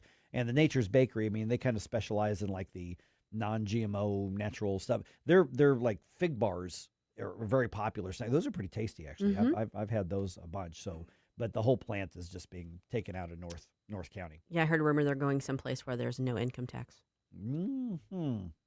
That would not surprise you. Now, speaking of which, our friends at Americans for Prosperity hosting 2 town hall events in the metro area this week. Topic at hand is Amendment 5 and the effort to eliminate Missouri's income tax. Tonight's event will be at Wesley Rogers Steak and Buffet Restaurant in Arnold. On Thursday, tomorrow, the discussion is at Moe's in Washington. Lawmakers who were involved in writing the proposal will be at each meeting, as will Dennis Ganal from Boat Tax Relief Now. Visit AFP Missouri's website for more information and to reserve your spot there if you are interested in attending that. And bring your questions. Bring your hardest questions. That's what I recommend. I've already been to one of these. I won't be at the ones this week, but bring your hardest questions. That's what I would do. All right. Senate leaders now calling on Maine Democratic Senate candidate Graham Plattner to drop out after another woman comes forward with allegations of sexual assault. And since this story happened, there's been another one who has come forward with another story about him basically coercing her into something. I don't want to go into detail on it. It's just not family friendly on the radio that he's accused of. But that's in addition to the actual assault, like as in physical attack sort of thing. It was still assault by a lot of laws, but I don't want to go too. I'm not trying to be a tease. I just don't want to describe it on the air.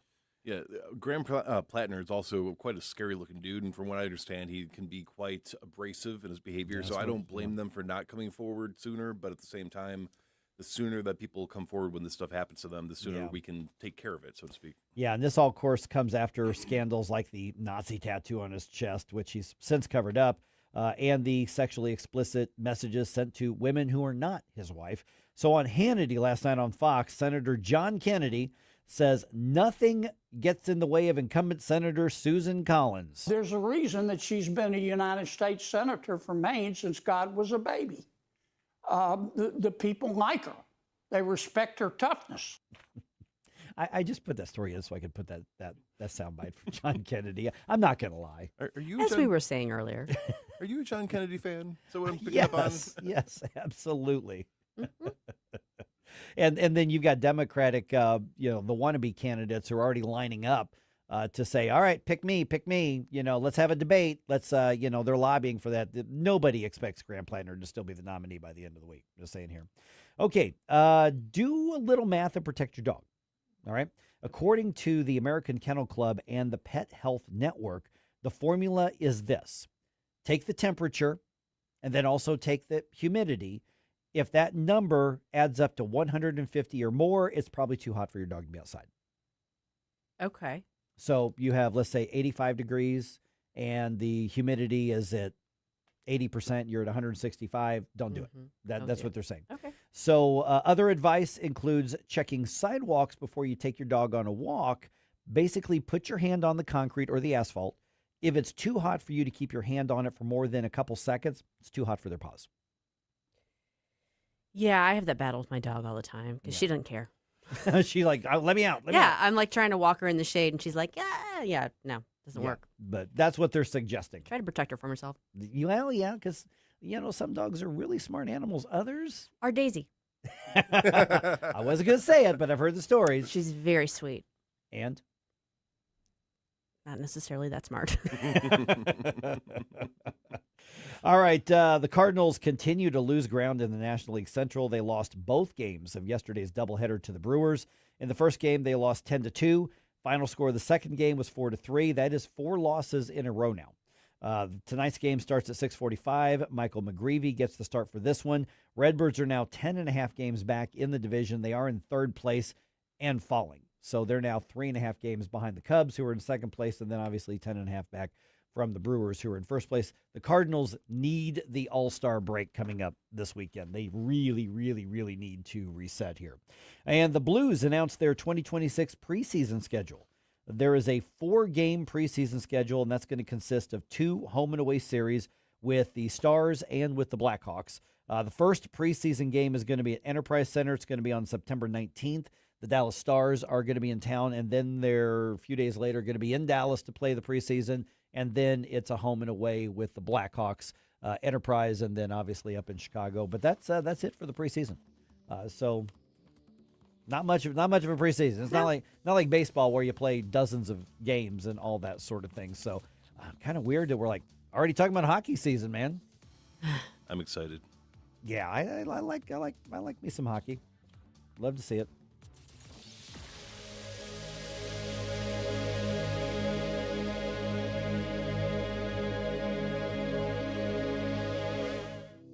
Dr. Randy Tobler here, and I know that when you're looking for a dentist, you have to make sure you choose a dental practice that's compatible with you and the needs of your family. Well, I'd like to tell you about my dentist, Dr. Dan Cusimano, and his partner, Megan Dwyer, and their team at Advanced Dentistry at St. Charles. The great team at Advanced Dentistry of St. Charles can accommodate all of your cosmetic and restorative needs because their passion is general dentistry. Implants, crowns, bridges, even dentures. That what you need the most is what they'll provide in a personalized, focused way.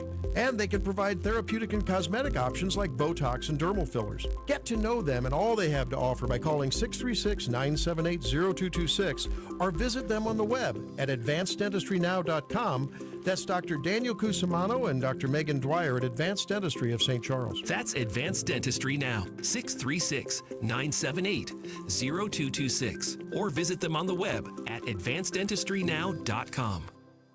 I'm Dr. TJ, owner of the Institute of Natural Health, co-owner of Optimal Nutraceuticals, and the host of Wellness One. Wellness One is designed to cut through the nonsense and provide you common-sense science-based information regarding health and wellness. On the show, we discuss topics like thyroid health, gut health, hormone optimization, and many others. Our show airs Saturdays at 10 a.m. and 2 p.m. and Sundays at 11 a.m. and 3 p.m. right here on NewsTalkSTL. And you can visit us at inhstl.com. That's inhstl.com. Producer Joey V of the Tim Jones and Chris Arps Show here, reminding you, don't waste a buck on movies that suck. Listen to Joey V's Movies Fridays at 5:45 for reviews you can trust. Brought to you by Harry J. Steakhouse, Freddy's Market, AAA Motor Speedway, and Best Buy Flooring. Whether at home or at work, you're mobile. So when you're mobile, stay mobile. Keep St. Louis's home for conservative talk with you Wherever you go. Download the NewsTalk STL app in the App Store or at newstalkstl.com. KLGY HD3 Clayton, K270BW Bellefonte, KNBS Bowling Green. This is NewsTalk STL at 1019, 94.1, and always streaming at NewsTalkSTL.com. This hour from Town Hall, I'm Rich Thomason. President Trump says that while in his view the Iran ceasefire is over, negotiations can continue. This after the latest exchange of fire between the U.S. and Iran. The U.S. military launched strikes on Iran early Wednesday. U.S. Central Command says it was to impose heavy costs after it says Tehran struck 3 ships in the Strait of Hormuz. Targets included Iranian air defense systems, radars, and more than 60 small boats used by the paramilitary Revolutionary Guard to harass ships in the strait. The U.S. also revoked a license that had authorized the sale of Iranian oil. Iran immediately warned Washington it would take whatever measures it deems necessary, and apparently retaliated with strikes targeting Bahrain, home to the U.S. Navy's Fifth Fleet, and Kuwait, home to U.S. Army forces. I'm Ben Thomas. Senators Bernie Sanders and Elizabeth Warren among the latest Graham Plattner backers to suggest that the Democrat drop out of the U.S. Senate race in Maine.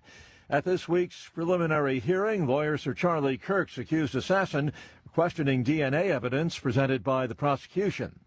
Emergency teams are racing against time in Venezuela, where 2 powerful earthquakes have left widespread devastation. Rescue operations have been hampered by damaged infrastructure, heavy traffic, and continuing aftershocks, making access to affected areas increasingly difficult.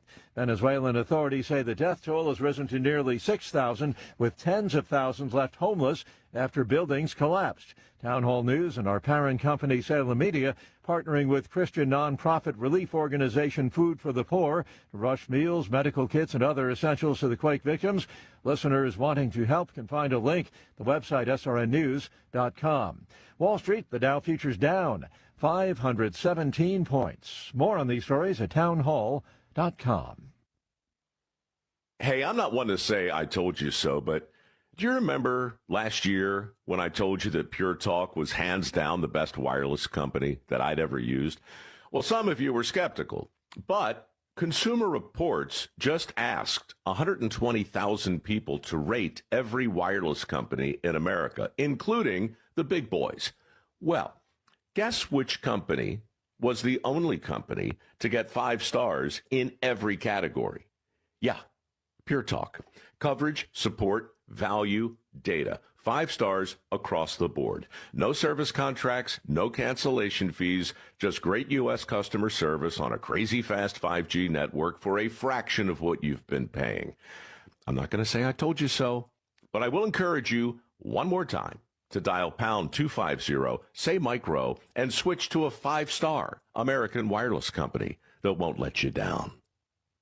Pure Talk. From the NewsTalk STL Weather Center. I'm meteorologist Chance Gotch with your first alert forecast. We've issued a first alert weather day for Thursday afternoon for the potential to see strong storms. That'll begin from 3 p.m. lasting until about midnight. But today, going to be looking at some cloud cover, partly sunny skies, a high of 89 degrees, a few isolated chances of some showers and storms as we head towards the afternoon hours, but those are even going to be looking hit or miss. Thursday, a high of 93 degrees as we warm back up. Scattered chances of showers and storms last Friday into the upcoming weekend. From the First Alert 4 Weather Center, I'm meteorologist Chance Gotch. This hour of News Talk STL brought to you by Window World of St. Louis. For replacement windows, doors, and siding, call 800-GET-WINDOWS. That's 800-GET-WINDOWS. Bill, that's a big smile for an old politician. I'm thinking about our plan. It's slick enough to make a lobbyist blush. First, we hoodwink voters with Amendment 5. Tell them it's a tax cut. Once they're hooked, we decide who pays the higher taxes. So it's not a tax cut plan, and we don't get a say? Right, just swaps who pays the tax, but it does remove 3 voter-passed taxpayer constitutional protections. That lets us levy new taxes on services, increase sales taxes, and even tax home sales. And voters will no longer get to vote on tax hikes. Higher sales taxes on groceries, gas, service taxes on doctor visits, childcare, and even rent on apartments. Jeez. Taxes could exceed 20%. Sure, they figure that up to 80% of taxpayers will pay more taxes. Many, hundreds more. Seniors, they'll get hit even harder. But our big donors will cut a fat hog. The ones getting butchered by Amendment 5 are most taxpayers. I'm voting no on 5. Paid for by Missourians for fair taxation. Mike Ferguson. What is that private pile? Sir, jelly donut, sir! A jelly donut? Susie Moore. Mama don't like tattletales. Get up, St. Louis. So it's time to get out of bed. Pour yourself the greatest cup of kofifi the world has ever seen.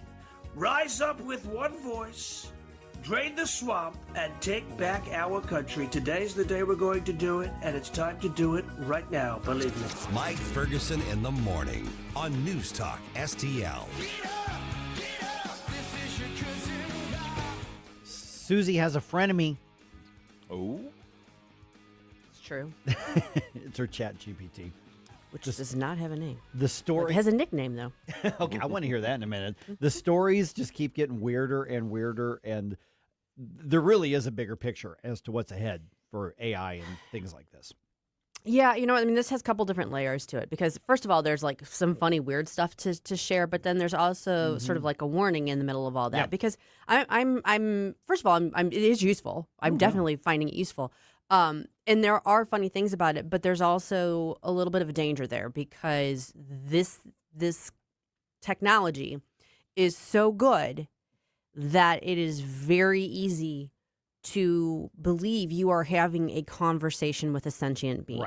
Right. And here I'm going to just share a couple little snippets to kind of emphasize that. And keep in mind, like I'm like checking myself on this, which is why I tell these guys about what's going on so people know it's like I'm not getting sucked into this. And the stories are funny, but then almost always, after the show, we're back in this little bullpen area where we have our desks.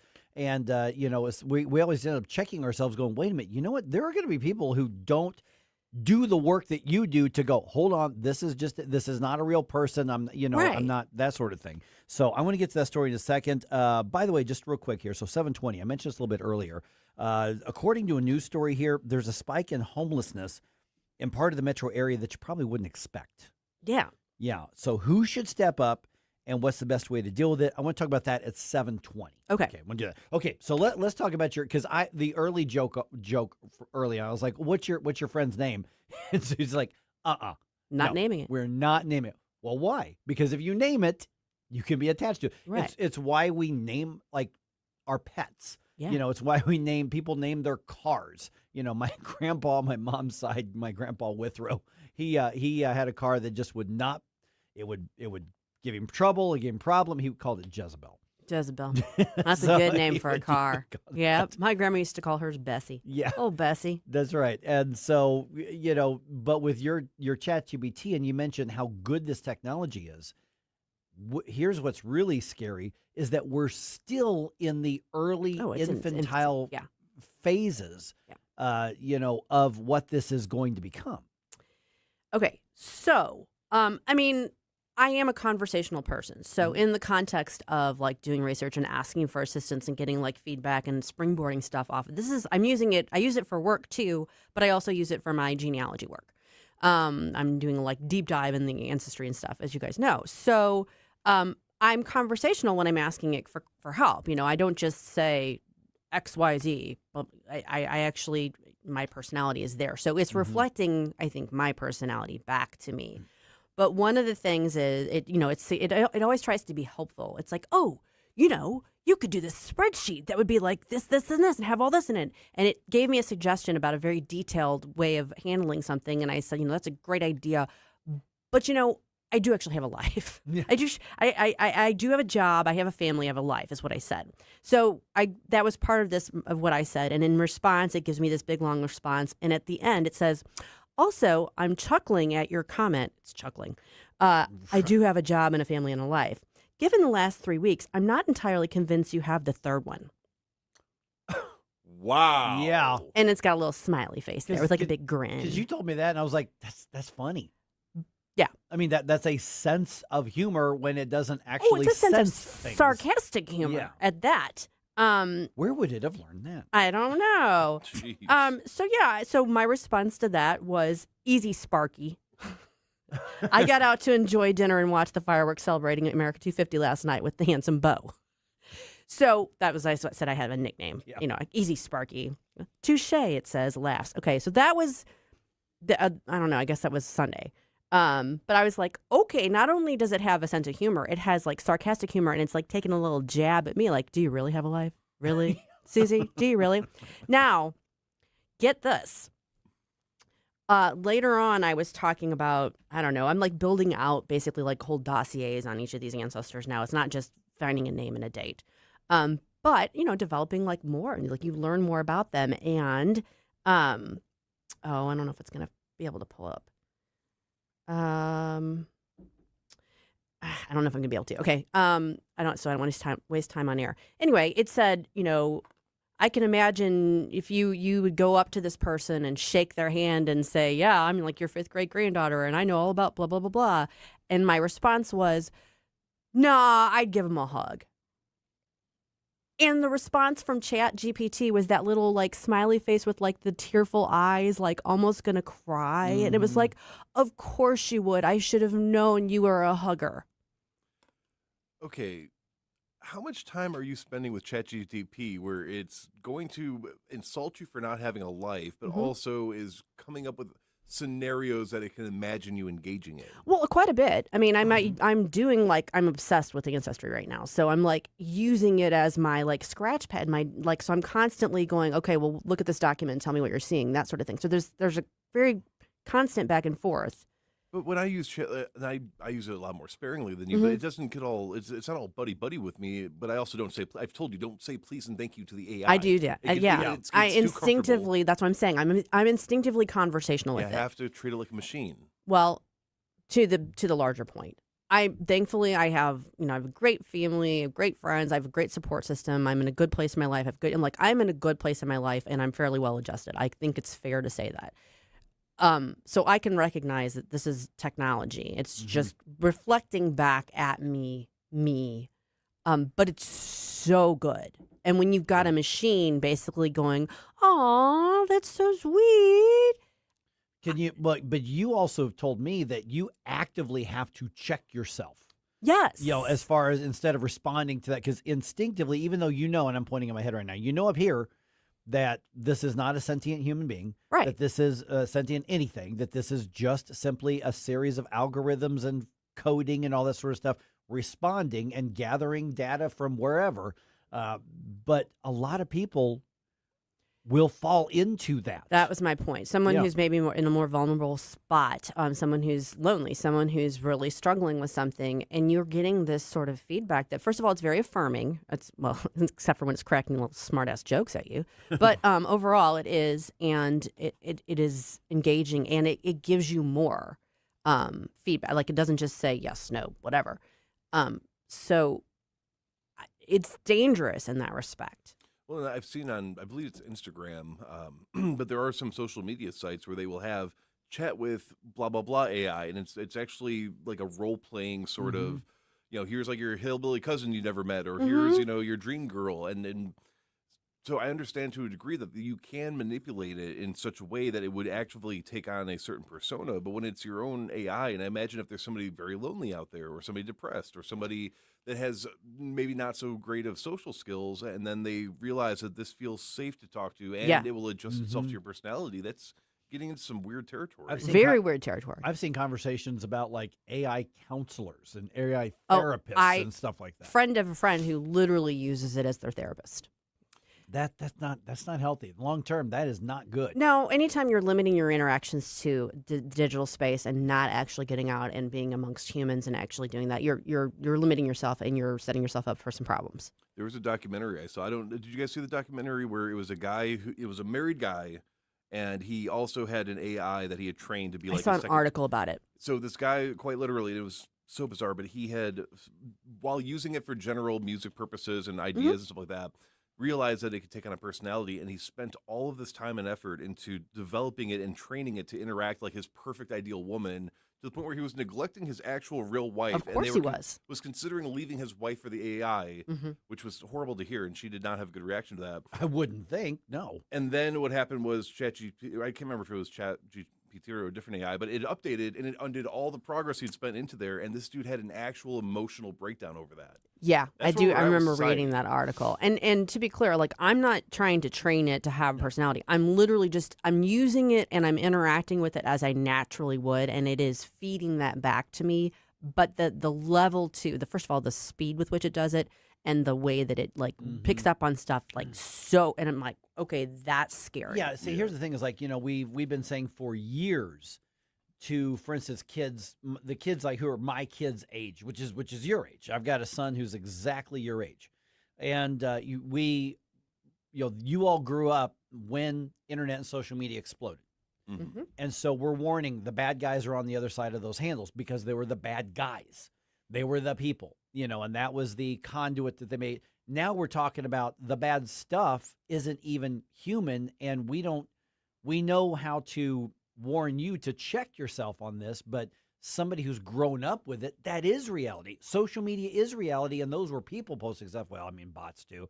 But for an entire generation, you're like, Susie, you and I, our age group, we're more likely to go, no, that doesn't make sense. And we're probably better at putting that wall up, reminding ourselves, than those who grew up with the technology. I would say to a certain extent, yes, but I would say that this is also something that I could see people who are on the older end of things, if they know how to use technology, just because like we talk about like seniors that fall for like an email scam or whatever.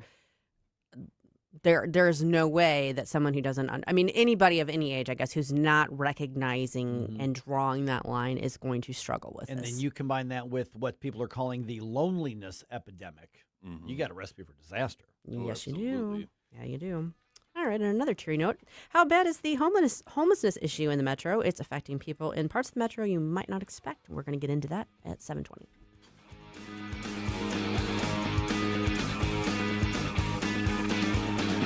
Try to make me stop. No inspiration. You have a soul so dark it is no more. Mike Ferguson in the morning. My opinion is it's weird. On News Talk STL. My heart to fight your war.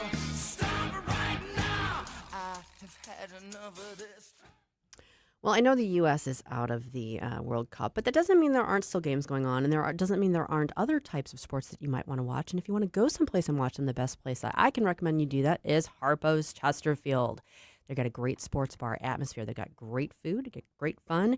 It's close, it's convenient. Located in the heart of West County for over 20 years. Again, like I said, it's a great sports bar atmosphere. So whether you're wanting to get out and see the game or just catch up with your friends, it's a good place to go. And if you're hungry, they've got great food and great food specials. So today is, of course, Wednesday. Their special today is the 10-ounce strip steak served with your choice of two sides for $15, which you can't really beat that. Tomorrow, if you can't get out till tomorrow, it's meatloaf with your choice of two sides for $13. And on Friday, beer battered cod served with chips for $11. All week long, they've got great specials. You can check those out on their website, harposstl.com. If you want to know what events they have coming up, you can check out their Facebook page or their Instagram. Again, they've got a friendly, energetic staff. They deliver fun food and drinks like no one else. Whether you're dining in or carrying out, make Harpo's Chesterfield your go-to. Visit harposstl.com or check out Harpo's Chesterfield on Facebook or Insta. Colombo and Company. We are now less than 4 weeks away from the Missouri primary elections. It's crunch time on these issues, and we'll discuss them Wednesday with Mo Political Insider Rodney Boyd. Plus, we'll open Close's Cabin. Live and local weekdays at 2 on NewsTalk-STL. At Body of Health, we're a small but mighty family operation with big ambitions for your health. I'm Helene Tobler, and I'm jazzed about how our MRI-grade body composition analyzer is putting personalized health and wellness on steroids. It helps me and Dr. Tobler, that's my husband, refine the advice we give to help you feel better and live longer. Body of Health, trusted, discerning, affordable health care the way it ought to be. Learn more at bodyofhealth.com. That's bodyofhealth.com. Rev up your Cardinals wardrobe on Friday, July 10th when the Cardinals battle the Braves. That night, fans can shift into style with the Cardinals Garage-style button-up presented by Brown & Crouppen. A retro-inspired look featuring detailed stitching and a classic patch for vintage game day vibes. It's available in medium and extra large while supplies last. Gear up and take this look for a spin. Get your tickets now at cardinals.com/promotions. This is Dustin May. See you at Busch Stadium. Sail on down for the inaugural Yacht Rock Night on Friday, July 10th, when the Cardinals take on the Braves. With the purchase of a special theme ticket, fans will take home an exclusive Cardinals captain's hat, perfect for smooth sailing all summer long. Don't miss a pregame concert by the Yacht Rockers on the Budweiser stage.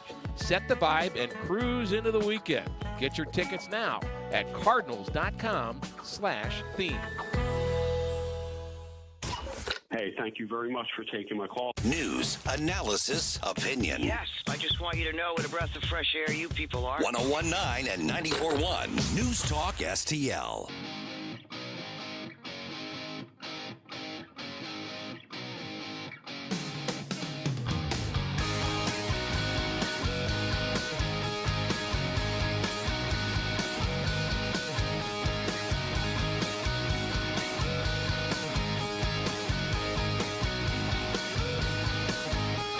This is Kirk Hilsinger, chairman of the St. Louis City Republican Party. Connect with us at stl-gop.com. Now it's back to Mike Ferguson in the morning on News Talk STL. All right, when we think of homelessness in St. Louis, I think it's fair to say we tend to immediately start thinking of the city. Yeah. You know, obviously. The urban area. The urban area. And then the more suburban looking part of the city, South City. Because I play ball, down at like Heine Miney Park pretty often, and we see it there. Yeah. You think of the east side, not even just East St. Louis or the immediate area, but there's a pretty nice park actually in O'Fallon, Illinois, that we play in, Blazer Field, which is a nice area, commercial area, nice park. But there are two homeless guys who have been there so long, we now know them. Yeah. Okay. I mean, they will, before the game, we'll get there and we're warming up, and one of the dudes, nice guy. Hey, Bert. Hey, Ernie. Yeah, we'll see him. We're like, what's that? We're not threatened by him, but they live at the park, or they live nearby, and they're just always at the park. And they're like, oh, you guys get ready to play. I mean, I can move. I'm like, you're good on the bench there. You're fine. We know you. But you also think of the east side. You think of South City. You obviously think of North City. You think in the downtown area. I mean, right now, I think everybody could go, oh, yeah, I see that one at this intersection, or I see that one at this place. We all think of that. You don't think of St. Charles. Not necessarily, no. I mean, I definitely have seen people like standing on the highway off ramps with the signs, that sort of thing. But no, generally, no. Agreed. So that's why I was surprised. I saw this Channel 2 story that says homelessness in St. Charles County has surged, nearly tripling in the last 3 years.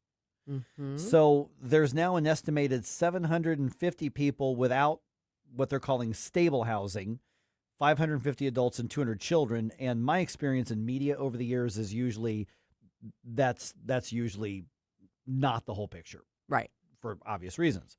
So that's according to a survey conducted by something called the Continuum of Care, which I guess is an umbrella group of like nonprofits and social service groups and things like that. So they say that's a 50% increase in the county's homeless population compared to the previous year.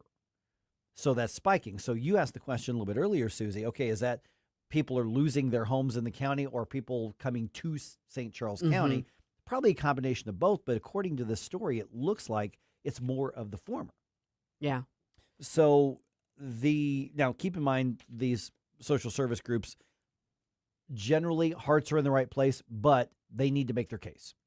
And oftentimes making their case means that we need to make sure that the numbers are as good as possible. I'm not saying they're lying. I'm sure they are, but they're including things like people who don't have their own home and they're kind of bouncing between hotels, or they're living in a cheap motel room or something like that, but also people who are living in vehicles, or people who are couch surfing with others. We're talking about adults. So that's all included in the homeless, which is legitimate. Right.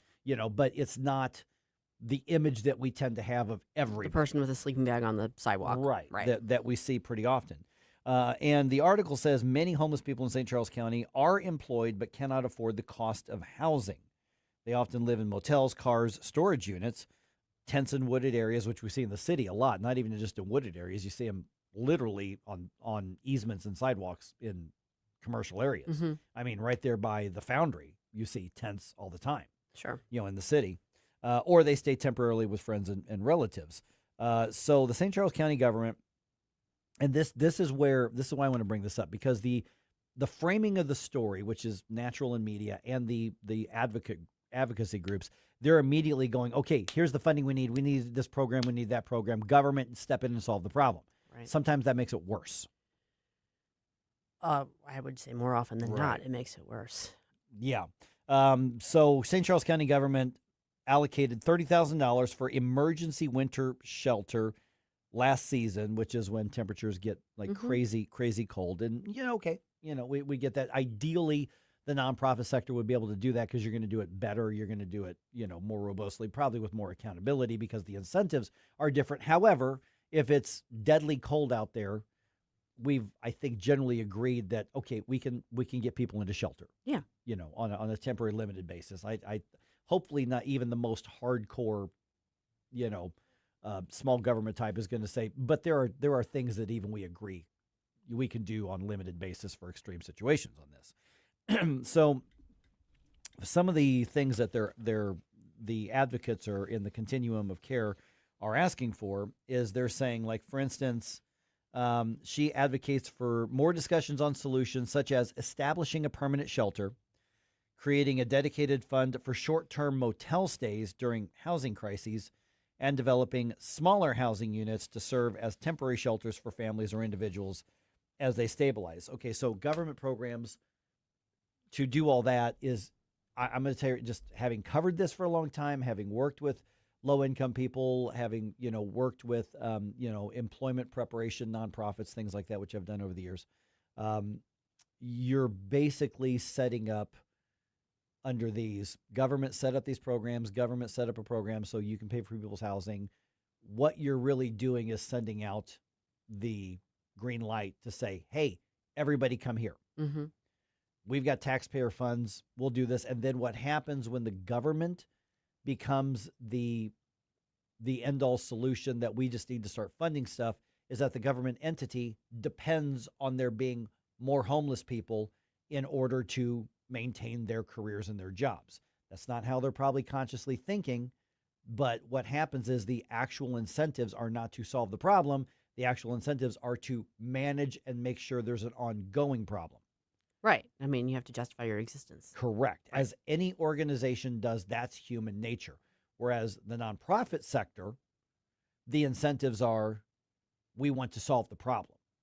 Whether it's a church or whether it's something like that, unless you're getting a bunch of government funding. Well, that's the thing. And then if you're getting the government funding. Little asterisk there. Yeah, government funding. Here's the thing. If you're contracted. You're making bank off of it, you're going to want to stop doing it. And if your report says, look at this, we had 100 people in need and now we only have 40, you're getting your funding cut because you're solving the problem. Yeah. Whereas if you are a nonprofit that's not dependent on the government, and you go to, I don't know, your church or your parish or whatever, and you say, we had 100 people with this need, and now there's only 40. We're succeeding. Let's finish the job. Right. Kind of the old March of Dimes example. You remember March of Dimes originally started, what was it that they originally were going to do? And then they helped privately fund the solution, and they eradicated, I don't know if it was polio or whatever it was they were supposed to do.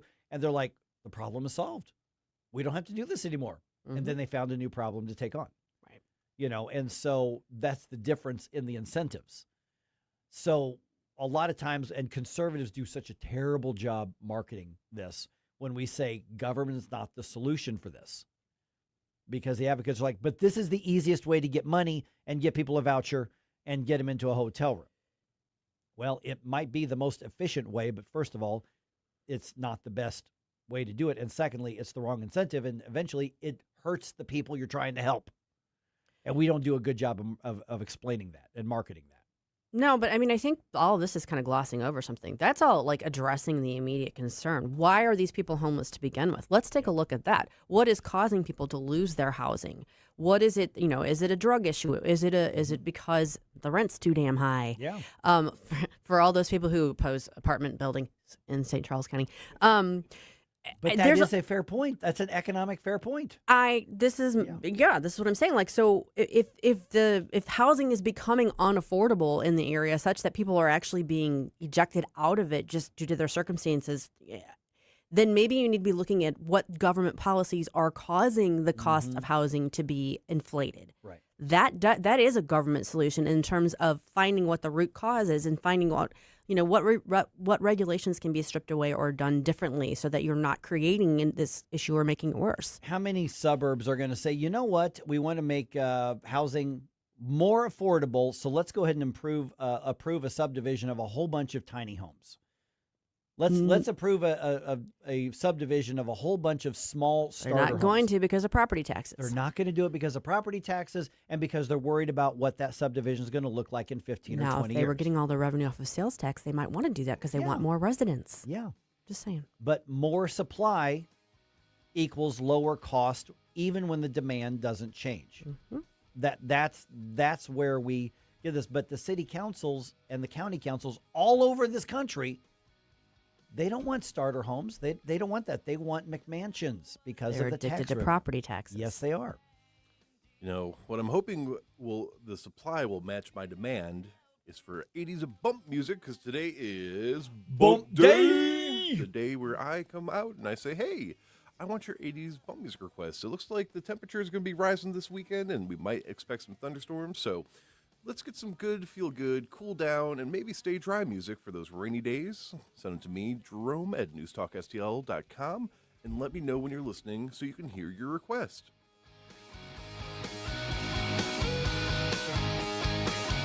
Don't know what it is that makes me stay. Mike. What day is it, Mike? Mike Ferguson in the morning. They should not be part of polite society. On News Talk STL. From the News Talk STL Weather Center. I'm meteorologist Chance Scotch with your first alert forecast. We've issued a first alert weather day for Thursday afternoon for the potential to see strong storms. That'll begin from 3 p.m. lasting till about midnight. But today, going to be looking at some cloud cover, partly sunny skies, a high of 89 degrees, a few isolated chances of some showers and storms as we head towards the afternoon hours, but those are even going to be looking hit or miss. Thursday, a high of 93 degrees as we warm back up. Scattered chances of showers and storms last Friday into the upcoming weekend. From the First Alert 4 Weather Center, I'm meteorologist James Scott. License number GL250000615. Hey, Dad, what causes drains to clog? Grease, hair, soap scum, and tree roots. Tree roots? This town has old pipes and big trees. They find each other. They grow inside pipes? They bust into pipes. Whoa. Once they're in, the water stops flowing. Can we fix it? The big green grasser machine can fix any clog. Green is always grasser at grasserhomeservices.com. Larry Connor's Commentary, brought to you by Vincent's Jewelers, offering a wide selection of jewelry, including lab-grown diamonds, affordable earrings, bracelets, necklaces, and rings, up to 75% off their natural counterparts. Visit vincentsjewelers.com. This is Larry Connor's Commentary on News Talk STL. What can we do to prevent other nations invading our country using the 14th Amendment? Trump, by executive order, had declared just being born here does not make you a citizen. Well, the High Court, on a 5-4 decision, said Trump violated the 14th Amendment. Foreigners have used that amendment to get U.S. citizenship for their babies. And with the High Court ruling, more will use that option. What are our options? Well, our nation could pass another amendment. It would be our 28th and negate the 14th Amendment. First, they would have to win a 2/3 majority vote in Congress, then ratified by 3/4 of the states. Considering how divided our nation is right now, what are the chances of that happening? I would say slim to none to you've been run over by a train. The last time our nation ratified a new amendment to replace another amendment was 1933. The 21st ended the 18th Amendment, prohibiting sale of alcohol. Whoa, there was a case or more where people could actually come together and toast to an agreement. Get more Larry Connors on Larry Connors USA. Tonight at 6 on News Talk STL. When you count on Connor, you're getting the timeless American values that have guided our company from day one. Hard work, impeccable service, and honesty. Connor Roofing, you aren't just getting a roof, you're getting safeguarded by a neighbor who cares. When you count on Connor, you're receiving protection for your home, your family, and your peace of mind. Visit ConnorRoofing.com. Let's get real. Here's the truth about eliminating Missouri's income tax. I'm here with Dennis Ganal, founder and CEO of Mo Tax Relief Now. So, Dennis, we're talking Amendment 5. Why should grandparents, seniors, care about this? Well, too many of our children and grandchildren leave Missouri for states like Tennessee with better opportunities and lower taxes. Amendment 5 helps Missouri become more competitive so future generations can stay, work, and raise their families here. Okay, so it's about money, but it's also about keeping families together? That's right, family and financial security. Seniors want to keep more of their retirement income and stay close to their children and grandchildren. Amendment 5 protects taxpayers and helps Missouri compete with states that aren't taxing income. Keep your family together. Keep your money. Axe the tax. Vote yes on Amendment 5. Learn more at afpmissouri.com. Paid for by Americans for Prosperity. If you find yourself feeling out of place in the world, it's comforting to know conservative values haven't been abandoned everywhere. The far left wants to destroy conservative values in America. This is News Talk STL. Welcome home.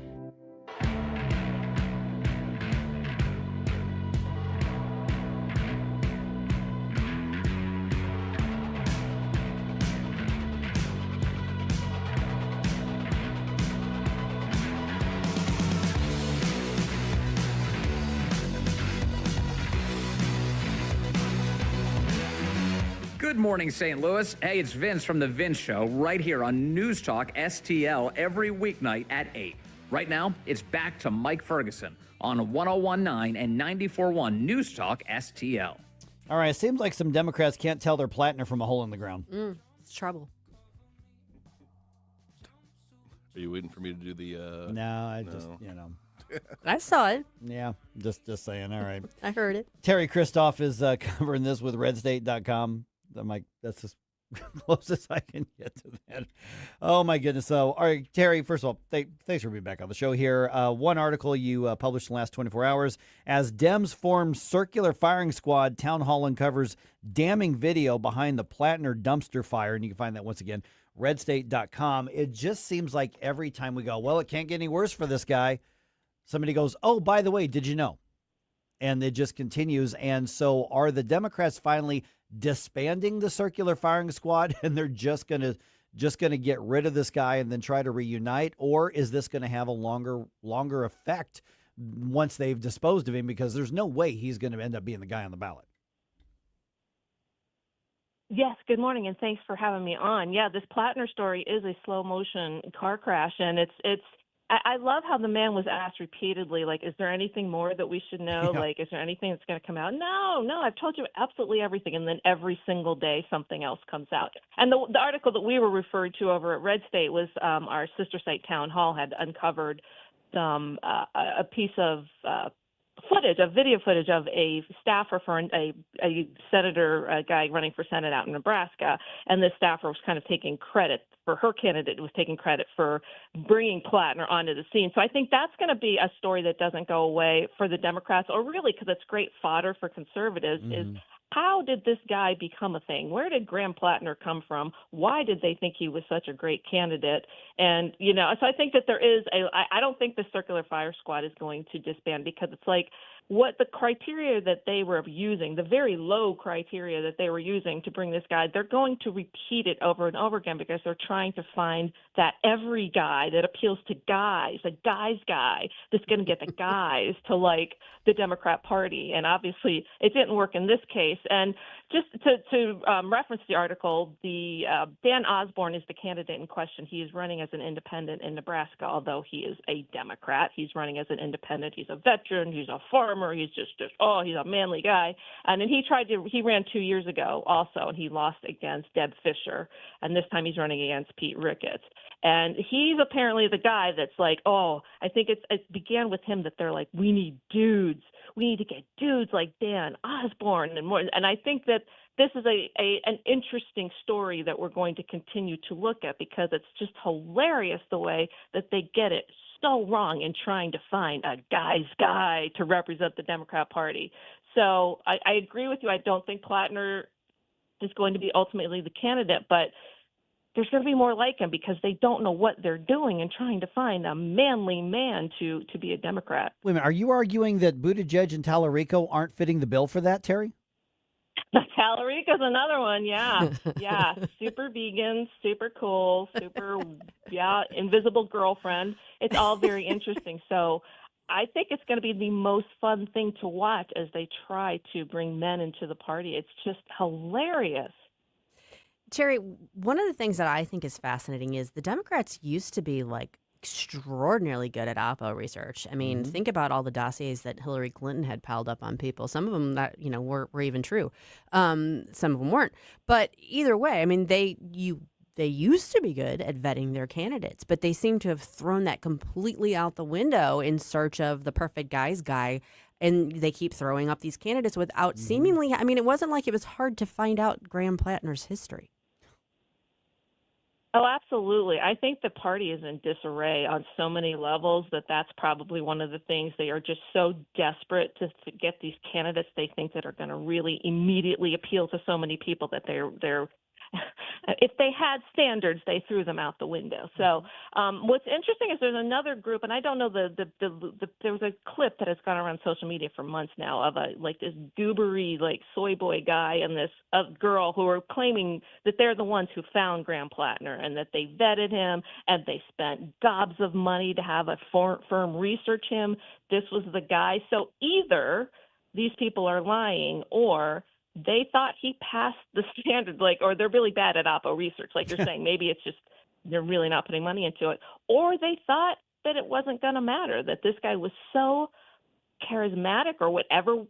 I don't find him to be charismatic. No, they thought something about him was so compelling that it didn't matter what he'd done in the past. So I think it's a real good indication that Democrats they're in big trouble internally, and not that they're not going to win elections, but they're having some issues there. Yeah, because you talk about the establishment, for instance. The governor there, Mills.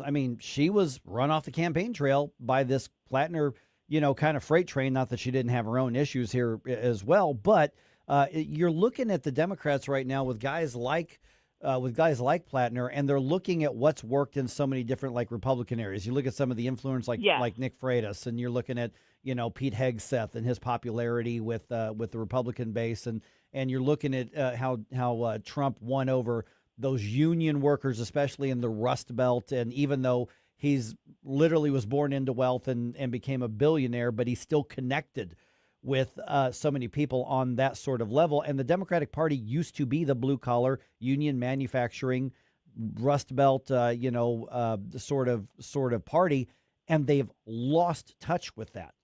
Could that be part of their disarray? Absolutely. And I think, in talking about Trump, obviously we know that everything they do is to be the anti-Trump, to be against the Trump. So Graham Plattner, if he hates Trump enough, he's a great candidate. If any of their candidates, if James Tallarico, whoever it is, if they hate Trump enough, that is the quality that they are looking for. Those are the people that they're looking for. So I don't know where I don't know where they go with this because I don't think that they have anything to offer men right now. I can't see any reason an actual masculine man could look at the Democrat Party and go, yeah, they represent me. So they're so desperate and seeking, like they get fixated on things like, we got to get on the podcast. We got to get the men that, or we got to get the person that hates Trump to the acceptable level, and that is our winning formula. I think it is falling apart. Like I said, it doesn't mean they're not going to win elections, but I think they're getting to the point where what do they stand for? What does this mean? Like, who would, it is crazy to watch this. It's fascinating from a political science standpoint to watch them just completely disintegrate on that. But unfortunately, I think in this country, hating Trump enough is enough to get them elected in certain parts of the, the country. So that's what they're going to stick with, because I don't think they have anything else. Well, Teri, you have the privilege, I guess, of being from the Commonwealth of Virginia, so you get to be right in the thick of all the fun stuff happening with Governor Spanberger and Steve Giscano, is a district attorney who doesn't really want to do his job. But you recently wrote about a showdown that's going on between ICE and Virginia over their sanctuary city policies, which kind of reared its ugly head again because we had yet another illegal alien who shouldn't have been out on the streets and yet was, and I guess he murdered somebody. This one's incredibly egregious, too. Yeah. You almost get kind of blind to it around here when you hear another story. You're like, yeah, it's just repetitive because there is such a huge illegal population, especially here in the Northern Virginia area where I live. And yes, it is a much needed showdown. ICE, I think, has finally decided to call not just Steve Giscano's bluff, but also Abigail Spanberger's bluff. Just as a reminder, her first day in office, which was only back in January, it feels like she's been around for decades as governor, but it's only been a few months. She, one of her first things to do was to undo a Glenn Youngkin era policy in which our state law enforcement, Virginia State Police, wildlife, like all of these agencies worked with ICE to get detainers, to get people off the streets. And she just completely put the kibosh on that her first day in office. So since then, we have seen, and RedState's doing a beautiful job of covering this, an endless stream of violent illegals being let out onto the street despite ICE wanting to come pick them up. And these are bad guys. These are guys with long rap sheets. And that is what happened in the most recent case out of Fairfax County. As Susie said, Steve Giscano is the Commonwealth's attorney there. He has a policy. He denies it, but he has a stated policy of giving preferential treatment to illegals. They've already, they have it tough enough. They don't need to have these charges held against them. He drops charges all the time. And in the case of this most recent guy, I believe the most recent charges are kidnapping, strong-arm kidnapping, and sexual assault of a woman. But this guy's been here illegally since 1991, and he has this long rap sheet. And every time he does something, he gets released back into the public. So ICE has not finally, I think this is going to be a case where they make an example out of Virginia and Fairfax and the sanctuary policies of Abigail Spanberger, where they have said, we have a detainer on this guy. What are you going to do? Are you going to call us? Are you going to turn him over? What are you going to do? So it's really going to be interesting to see what happens because it's getting really bad in Fairfax County. All right, the article that Teri is referencing there that she wrote, it's on ICE forces a showdown with Virginia's sanctuary machine after Fairfax horror. Once again, RedState.com is where you find that. And the earlier article that we referenced, as Dems form circular firing squad, Town Hall uncovers damning video behind the Plattner dumpster fire. Teri, good to chat with you again. Again, we've warned, the only thing that could possibly get in the way of the Democrats' intent to lose everything is Republican incompetence in the midterms. Agreed. Thanks, Teri. Thanks, Teri. Thank you, guys. All right, you've got a chance to question some of the lawmakers who wrote Amendment 5. We'll tell you when and where at 7:50 in the news dump.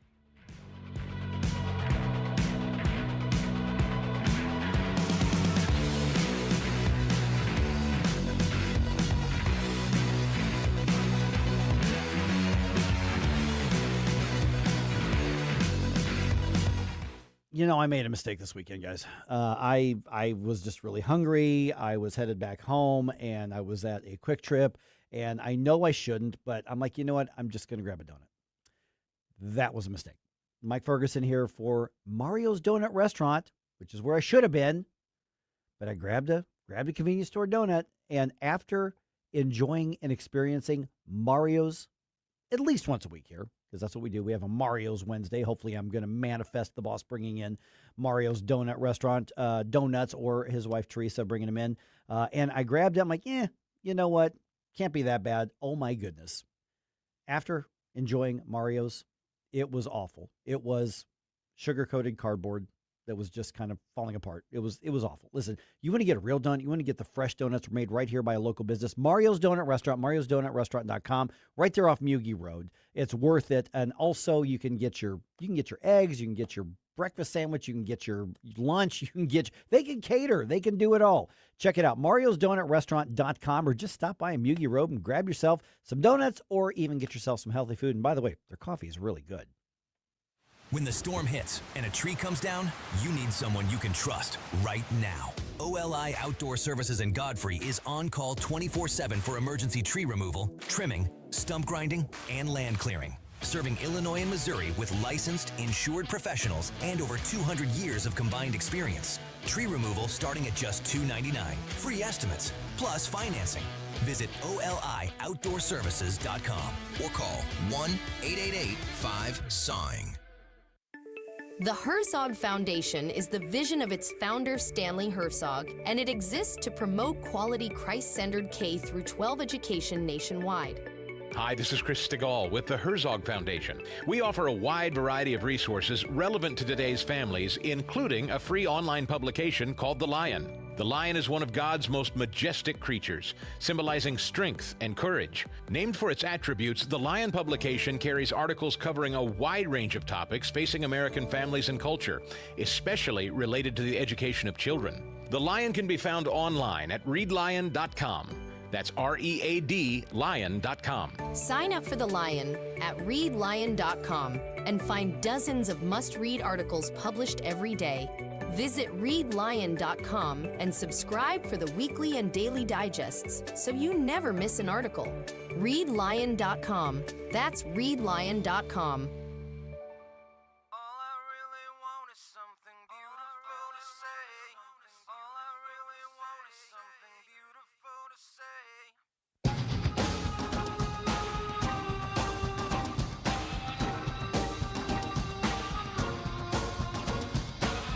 Hi, it's Randy Tobler here.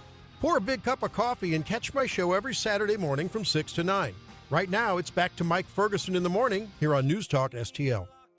Well, we could get an answer on whether that recall election is going to happen in Festus anytime now. Okay. Most likely this week. So most likely the next couple of days, but could happen today. We don't know. I'll give you the update on that. The ceasefire talks are over, at least for now. Looks like that end of the war thing wasn't actually a thing. Color me shocked. And the Cardinals struggling. Man, they need to turn things around again right now. We're past the midway point of the season, and things are not going the right direction. 7:51 right now. Let's do another news dump here. The Morning News Dump, brought to you by STL Fenceworks. The Morning News Dump. Are you joking? Is this a joke? Listen, folks, the Morning News Dump. We are likely going to know soon whether Festus will have that recall election after all. The judge is expected to issue a ruling this week. Now, remember, enough signatures to put a recall of 3 council members and the mayor were on the ballot, or were turned in, rather, but the council declined to put that recall on the ballot. The city's attorney says the petition does not meet legal muster because the complaints against the officials do not fall into the categories that would justify a legal recall. So we'll find out soon. Yep. What the judge decides to do on that. Keep your eyes peeled. And just for clarity, this is not a guarantee that the recall will go through. This is just to see if they can vote on it, right? Correct. Okay. Yes, correct. Absolutely. All right. President Trump, speaking to reporters in, where was he? I guess he was in Turkey. He's in Turkey. Yeah. Turkey. Huh? You know how they pronounce it now, or how they show like the spelled out like Turkiy with like a weird symbol over it? No, I haven't seen that. You haven't seen I haven't that? Seen that. Oh, I'll have to How's look that pronounced? Turkey. I have to. Exactly. Oh, my goodness. Sorry, didn't mean to throw you off. No, well, I mean, he's doing the final day of the NATO summit today, actually. I mean, literally right now. He's actually sitting with Zelensky at the moment right now. And they're talking about defense spending in the Ukraine and Russia war, stuff like that. And this all is happening as U.S. Central Command announced on Tuesday that American forces launched what they call powerful strikes against Iran in response to attacks on 3 commercial vessels in the Strait of Hormuz. Yeah, you're showing me that on Google. That is weird. I reject that. No. The answer is no on that. All right. President speaking to reporters in Turkey, or if you prefer, Turkey, saying that he's had it up to here with Iran. They're liars. They're cheats. They're sick people. They've hurt their people. They killed 54,000 people as of now that were protesting. You know, when people say, how come they haven't taken over? They can't take over because they're dead. Yeah, so what are we in, 4 months now, I guess, of the Iran war with just, peaks and valleys of hostilities on it. But the reality is this war ain't over. Well, yeah. So, I mean, if we're going back to the very beginning of it, that's February 28th. So 4 months and a couple weeks. Yeah. We didn't cease the fire. Pretty much. That's not enough anyway. All right. Hundreds of jobs are being lost in North County. Nature's Bakery says it's going to close its Hazelwood plant next year. First round of layoffs is planned for September when 130 jobs are being eliminated. The remaining 215 positions will be eliminated in February. The company says employees were notified yesterday, and the production is moving to other facilities around the country. The Hazelwood employees can apply for those jobs if they are willing to obviously move somewhere else. Our friends at Americans for Prosperity are hosting 2 town hall events in the metro area this week. The topic at hand, Amendment 5, and the effort to eliminate Missouri's income tax. So tonight's event is going to be at Wesley Rogers Steak and Buffet Restaurant in Arnold. On Thursday, so tomorrow, the discussion is at Moe's in Washington, Missouri. Lawmakers who were involved in writing the proposal will be at each meeting. Visit AFP Missouri's website for more information or if you want to reserve your seat there. And if you are going to come out to that, my recommendation is bring your toughest question. You see something on the internet, you see something on social media that makes a bold claim about it, question them about it. Mm-hmm. That's the best thing to do. All right, let's see here. Democratic leaders in the Democratic Party in Maine, they are looking for alternatives. They've already moved past Graham Plattner. Yeah, they're not taking his calls. They are not. As another woman is accusing Graham Plattner of sexual assault, and he's getting a lot of pressure to drop out, including from his biggest one-time supporters like Bernie Sanders. And, of course, this comes after the whole, Nazi tattoo on his chest kind of thing and the sexually explicit messages sent to women who were not Mrs. Plattner. On Hannity last night, Louisiana Senator John Kennedy questions those who have been defending him even this long. I tell you who saw it coming. Every American who was paying attention and who has an IQ above a toaster knew that this guy's motherboard was fried. Oh, did I love him? See, did I really need that soundbite in the news dump? No. Yes, you did. You really did. But did I want it? Yes. I think we needed it. There you go. All right. St. Charles County voters can review information about the candidates and the ballot questions in one place now. Director of Elections Kurt Barr published an online voter guide, which can be found at sccmo.org/voter guide. It includes information from candidates about their experience and priorities if they are elected. Okay, let's see here. Here we go. Okay, do a little math and protect your pupper. Okay. Or your dogger. Or your doggo if they're big enough. We decided when Gabe was still here, little dogs are puppers. Big dogs are doggos. Yeah. According to the American Kennel Club and the Pet Health Network, here's the formula. Take whatever the temperature is, or the high temperature for the day, take whatever the humidity is, add those two numbers together.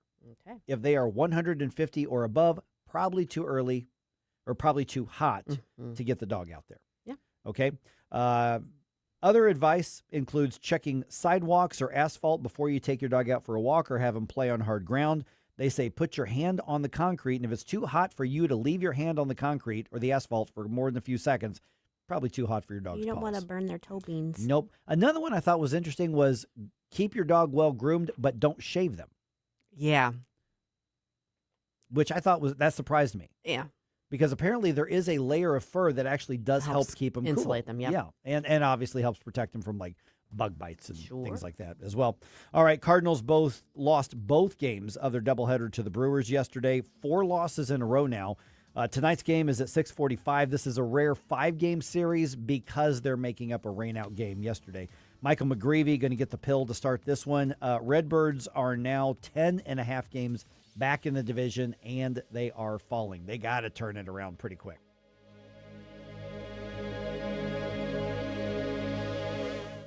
Are you tired of hard chlorinated water drying your skin out, tasting bad, and ruining your fixtures? Jones Air and Water Treatment has a solution to this pollution. Our Hydratech H2O leaves you with great tasting, soft water at all fixtures in your home with one unit. Call Jones Air and Water at 636-899-1040 or visit us on the web at joneswater.com. You can be a filter or buy a filter. Jones Air and Water, 636-899-1040 or joneswater.com on the web. Call us now.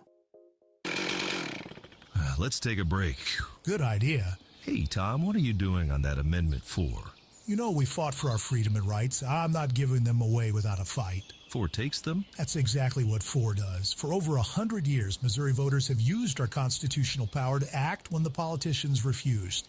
I'll be darned if I'm voting to pass on less freedom and power to my kids. And doesn't 4 also kill majority rule? Yup. Creates minority rule, or just 5% of the most liberal statewide voters in one Missouri congressional district that block any citizen-led reform, making it nearly impossible to pass common-sense conservative citizen ballot measures. That's crazy town stuff. And we've needed our citizen ballot measure power to pass some big conservative stuff, like outlawing tax hikes without voter approval, lobbyist reforms, and term limits for career politicians. No way I'm letting a tiny fraction of liberals derail our conservative power. I'm no on Amendment 4. Hard no on 4. Pay 4 buttons or inch, prepare governance. KLGY HD3 Clayton, K270BW Bellefonte, KNBS Bowling Green. This is News Talk STL at 1019, 94.1, and always streaming at newstalkstl.com. Breaking news this hour from Town Hall. I'm Rich Thomason. Some strong words for Iran at the NATO summit in Turkey. President Donald Trump said the interim agreement with Iran is over, saying, frankly, I don't want to waste my time with them. They're liars, they're cheats, they're sick people, they've hurt their people, they killed 54,000 people as of now that were protesting. But Trump says he'll allow talks on the Iran war to continue. On the topic of NATO, Trump says he hasn't been happy with NATO. Because of what they did with Greenland. And I'm not happy with NATO because of the fact that they didn't want to help us with the #1 state sponsor of terror. That's Iran. I'm Donna Warder. The U.S. struck military targets in Iran early today after the Iranians attacked several ships in the Strait of Hormuz yesterday. Iran retaliated for the U.S. attacks by targeting a couple of its neighbors, Kuwait and Bahrain. A Democratic U.S. Senate candidate in Maine sees his base of support drying up. New York City Mayor Democrat Zoran Mamdani joining other prominent leaders in the party in calling for Graham Plattner to withdraw from the Senate race in light of the new allegations of sexual assault that Plattner denies. The New York City mayor responding to a reporter question at a news conference. The focus of today should be to respond to the gravity of what so many of us have read. And I think that the only appropriate response is for the campaign to come to an end. Laura Winters reporting. A newly released AP NORC poll highlights division among American Jews over Israel. Religiously observant Jews often see support for Israel as central to their identity, while those who are not religious are more critical of Israel's actions in Gaza. Watching Wall Street ahead of this morning's opening bell, Dow futures down 444 points. More on these stories at townhall.com. In the military, the mission was clear. You knew what to do. Now, the mission has changed. Stepping into civilian life isn't about finding a job. It's finding your purpose. I wanted a career that would leverage the skills and discipline I gained in the military. IT just felt right. My Computer Career offers class schedules that fit into your life and skills in high demand. Put your VA benefits to work. Visit mycomputercareer.edu/CWP to jumpstart your IT career today. An elite CompTIA certification partner. Financial aid is available to those who qualify, including VA benefits. Hi, everyone. If you've been injured in an accident and think you deserve compensation, listen up. We have legal professionals standing by right now. They'll tell you if you have a case and how much it's potentially worth. Call 800-550-7800. That's 800-550-7800. Call now to find out how much your case could be worth. Advertisement sponsored by Legal Help Center. May not be available in all states. Not available in California. From the News Talk STL Weather Center. I'm meteorologist Shane Scotch with your first alert forecast. We've issued a first alert weather day for Thursday afternoon for the potential to see strong storms. That'll begin from 3 p.m. lasting until about midnight. But today, going to be looking at a little bit of some cloud cover, partly sunny skies, a high of 89 degrees, a few isolated chances of some showers and storms as we head towards the afternoon hours, but those are even going to be looking hit or miss. Thursday, a high of 93 degrees as we warm back up. Scattered chances of showers and storms last Friday into the upcoming weekend. From the First Alert 4 Weather Center, I'm meteorologist Shane Scotch. This hour of News Talk STL is brought to you by Stifel, serving investors for over 130 years. Contact your Stifel financial advisor at stifel.com. That's STIFEL.com. Hi, I'm Dr. Alan Link, owner of the Dental Link. You've heard ads about teeth in a day, but did you know that you will be chewing on plastic, acrylic teeth? Here at the Dental Link, we can give you porcelain crown and bridge teeth utilizing mini dental implants that function much more like real teeth at about half the cost. Plus, mini dental implants are less invasive, less painful, and your recovery time is much shorter. Give us a call at 314-794-6464 or simply visit us today at thedentallink.com. Hey, Columbo here for Intervine, a great local company that has customers all across the country due to the quality of their products. Intervine has the best flashlights, lanterns, headlamps, and even batteries, including the new Monster 2000 Lumen waterproof lantern and the Sentinel 2000 self-defense flashlight.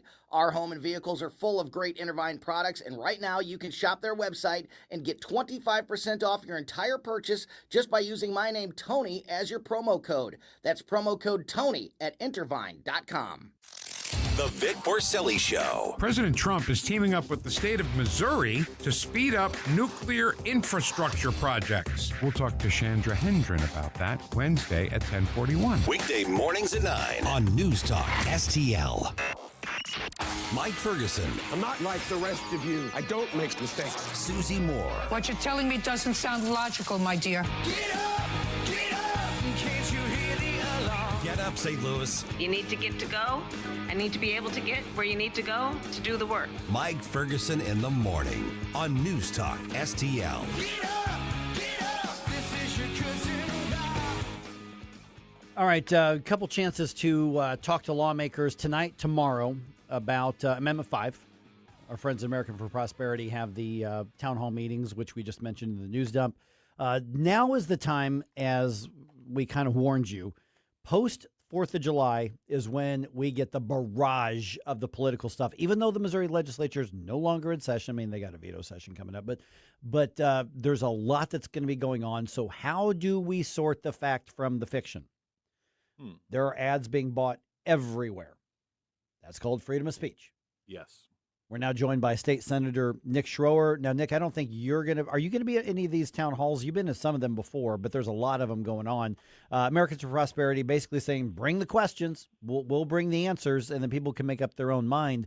A series of these town halls, which you and I, and Ben Keithley and Dennis Ganal were at the first one. And so the conversation is already to the point of we're starting with our conclusions. I don't want to hear the other side, but I would think the more we dig into what the facts are, the better off we're going to be. Yeah, thanks for having me on, and thanks for covering this once again. I'm unfortunately not going to be there.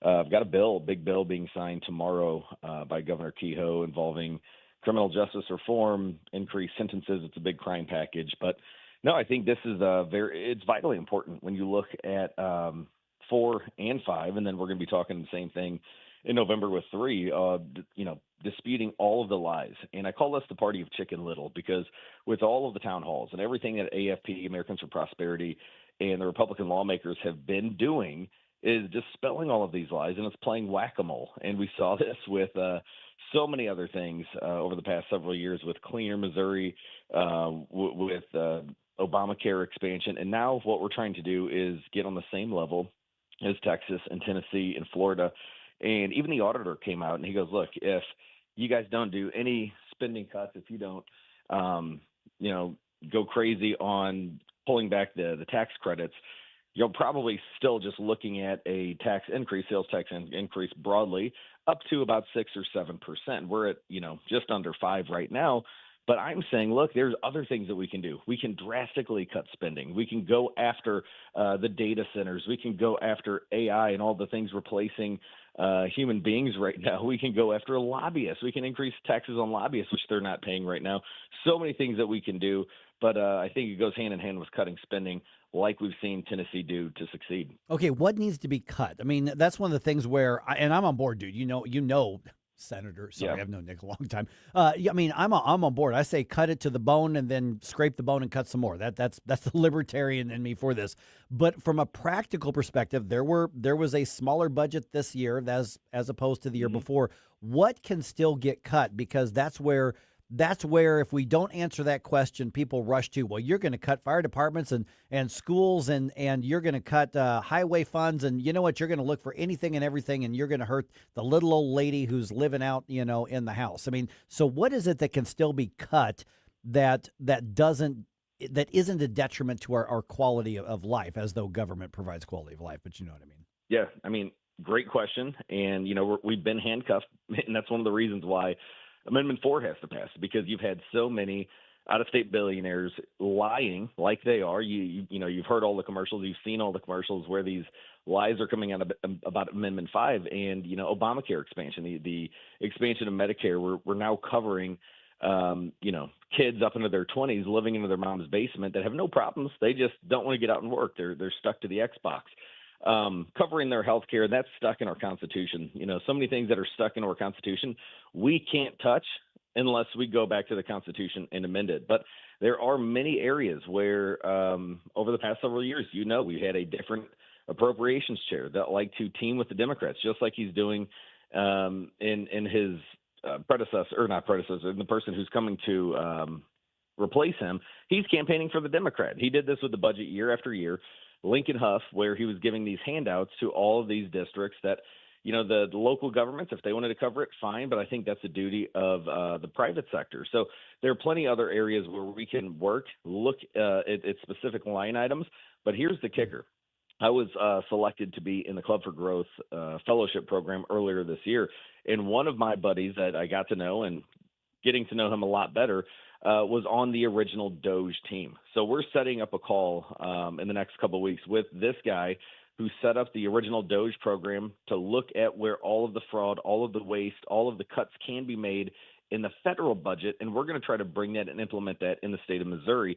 So after the Missouri Freedom Caucus meets with this guy, we're going to take all of these line items to the governor saying, look, for next year, here's all of the places that you should and could be cutting. But just before I hop to a different subject, MoDOT. MoDOT is one that we see waste year after year after year. They do a heck of a great job, and I think some of them are underpaid, largely underpaid, especially when it comes to snow removal. But when you look at the amount of unfilled positions, and that money still goes elsewhere because the Missouri Supreme Court says whatever you allocate to them, if you say, this is for 10 FTEs, 10 full-time employees, and they don't fill it, they can still use that money elsewhere. So we have to crack down and legislate appropriately to claw some of that power back. We are visiting with State Senator Nick Schroer. You mentioned the governor signing a bill this week of yours having to do with criminal justice reform. What are the changes that are going to happen with the signing of that bill? Yeah, I think that some of the biggest ones, this is the one dealing with the drones. We all saw with the UFC how drones have been weaponized. And the UFC event that was at the White House, there were drones that were stopped, criminals that were stopped because they were going to utilize drones. And now I'm hearing the same thing with the World Cup, that federal and state officials were able to stop a lot of people that were going to use drones in a nefarious purpose. Well, because we had that on another bill, the Missouri House loaded it up with like 70 amendments. And like I do best, I went back and I clawed it back to only the things that were pertinent to that underlying bill of public safety. And one thing you and I have been talking about for years is this program. This is an automatic expungement program to where in the Missouri law, we didn't change the Missouri law of, what crimes you're going to be eligible for or, how you're eligible. But when you're eligible for expungement, it is such a confusing area of the law. and you have to get an attorney. You have to spend thousands upon thousands of dollars just to go in there and say, hey, judge, I'm eligible for expungement, haven't messed up in any state, haven't messed up here. I just want this off my record. So now with the use of AI and technology, we're able to kind of do that search on our own on some of these lower level drug offenses. And this is going to be a pilot program for seeing if people are automatically expunged. Other states that have done it, we've seen a lot of people back into the workforce. We've seen entrepreneurs that have these great ideas, and they're like, well, I'm going to go to Florida. I'm going to go to Tennessee because they have the ability to get this off my record in a quicker manner. So this is one of the big things on their masked intimidation bill. We've seen so many years, and I'm not talking about law enforcement. We made clear in this amendment that this is not dealing with law enforcement, that if you're going to go to a riot, if you're going to, stop people on the highway and you have a mask on and start causing damage, that's going to be an escalator on a criminal penalty. That was from Senator Berger.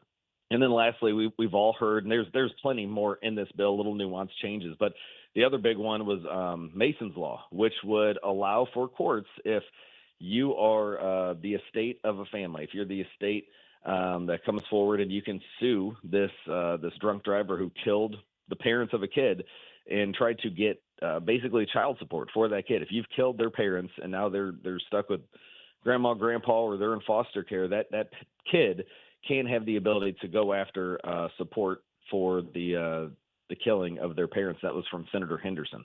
All right, we're visiting with State Senator Nick Schroer. Nick, just got a couple minutes left in the segment here. I want to follow up something on the drone question because, for instance, St. Charles is now using drones as first responders when there's a call. Mm-hmm. And we worried here on the show, we said, well, how long is it until they're going to start using drones for patrolling in this like creepy Orwellian way? Well, it turns out it was a matter of weeks because there are a number of suburbs around the area that used them to patrol for fireworks violations. Does the state have a role in saying, here's what first responders, here's what government can use drones for, and here's what you can't? Because the mission creep, it wasn't even a creep. It was like full sprint forward on that. What's the right role of government, and what should they be allowed to be used for and not allowed to be used for? Well, Mike, we have to have this conversation this coming session. For all those that don't know, we're not in session right now. So unless we get brought back in for a special session, I don't know if it'll be limited to this purpose. But I know there's a lot of people that are seeing and bringing to my attention these flock cameras that are going up everywhere. And like you stated, drones. I was on a task force doing a ride-along a couple of years ago where I got to see firsthand how important these drones were, where you can kind of send them into a scene to assess it before you send in the bodies. And this was somebody we didn't know if they had a gun. We didn't know what was in their hand. Turns out it was just, part of a cell phone case or something. But they were able to go in there after a crash, this high-speed chase that ensued through St. Charles County. They were able to utilize drones in that way. And I think for the most part, most people are going to say, yeah, that's fine. If you're not, creeping after me or following me or doing Big Brother stuff. And I think the flock camera is the same way. I understand how these things can be utilized in human trafficking. I've spent a lot of time talking to law enforcement about my concerns with flock cameras. But then you hear stories around the country of people misusing the flock cameras and tapping into them to, stalk or harass somebody or follow a partner or an ex-partner. So I think we absolutely have to have that conversation this year about where to draw the line and recognizing the good that some of this technology is able to be used for, and, kind of look at some of these egregious violations of our own liberty that we've seen across the nation and here in our own state that we must stop at the legislative level. All right, Nick Schroer, of course, you hear him every weekend, Stand and Fight, and obviously Freedom Caucus Radio as well. What's coming up this weekend? What are you working on? I don't really know as far as Stand and Fight because there's so many things that are happening. I'm probably going to cover some of this bill. Sometimes we pre-record, sometimes we go live, and like Bill O'Reilly says, I guess we're going to do it live. Do it live! Freedom Caucus Radio, I know we're going to have some of the legislators, one of their leaders from the Freedom Caucus from the state of Illinois, right next door, a blue state, that it's very important that we have a Freedom Caucus because you're going to hear about budget violations, excessive spending, and how they're trying to take away your Second Amendment right if you own a Glock on State Freedom Caucus Unfiltered. Yeah, my buddies over at Illinois Freedom Caucus, those guys are good guys. Oh, they're awesome guys. I know Representative Miller is going to be with us And his wife is part of the Congressional House Freedom Caucus. So he's going to have a lot of stories for us this Sunday. All right. Sounds good. Nick Schroer, man. Thanks so much. We'll talk to you soon. Absolutely. God bless y'all. All right. NewsTalkSTL.com. Going to be your one-stop shop for everything News Talk, which, by the way, how do you get an America 250 News Talk STL t-shirt? How's that? You go to NewsTalkSTL.com and sign up for one, and then we're going to be drawing in celebration of our 5th birthday party, our 5th birthday. We had the party. The 5th birthday, and we're just going to give those things away. Wait, so it's our birthday, but we're giving away the gifts? Imagine that. Wow. But wait, there's more.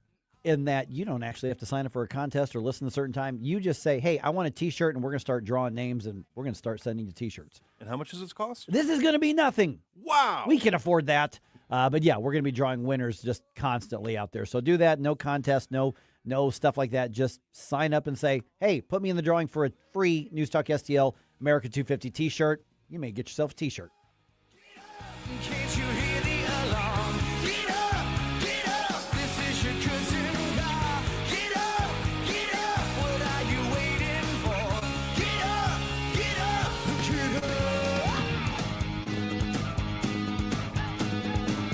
All right, we've already had how many rounds of those storms that come in? You see the water that stands there for a while. Listen, that's all mosquitoes need to lay their eggs and to become a problem just days later. I've already had my first mosquito bite out at one of my ball games. They're annoying. They can actually be dangerous depending on if there's anything going around. And, you remember the old days of West Island virus and all that kind of stuff. Don't be the main course at your own backyard barbecue, okay? Listen, we're already having mosquitoes around the St. Louis metro area.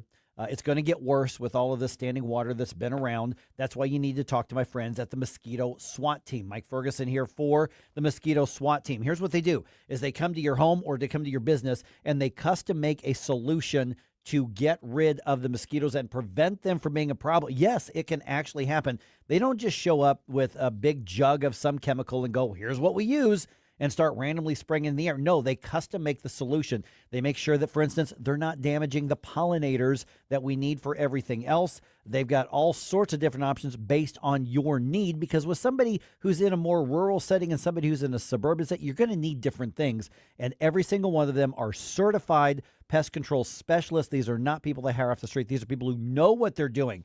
So get in touch with them. The Mosquito SWAT Team. Once again, the Mosquito SWAT Team.com, or just give them a call, 314-861-0096. Find out what they can do for you. Oh, Hank, what a wonderful spider web you have built for us. I love this fabulous space we have right here in the corner of the kitchen. Thanks, Charlotte. I think I'll build us a vacation web in the coat closet. Oh, no. It's the pest control company again with those green wheels. They always kill the mood. This is Derek, the owner of All Solutions Pest Control. Give us a call today at 636-486-7888. We'd love to help you out. Learn more about our special $67 offer. You can visit us online at allsolutionspestcontrol.com. If a pest-free home is your goal, call All Solutions Pest Control. You feel it every time you check out. Prices up, paychecks stretched, families squeezed. That's why Ann Wagner's fighting to get government off your back and out of your way. Wagner passed the largest tax cut in American history, expanded child tax credits, ended taxes on tips, overtime, and Social Security. And Wagner is working to lower costs so families keep more of their hard-earned money. But Ann Wagner knows delivering for Missouri means more than just protecting their wallets. It means protecting our streets as well. That's why Wagner fought to secure our border, deport dangerous illegal aliens, partner with law enforcement, and put predators behind bars and off our streets so our neighborhoods and communities stay safe. Because real effective leadership protects what matters most: your money, your family, your safety. Ann Wagner for Congress. I'm Ann Wagner, and I approve this message. Paid for by Ann Wagner for Congress. News Talk STL. First thing in the morning and pretty much all day. Live and local. 101.9 and 94.1. News Talk STL.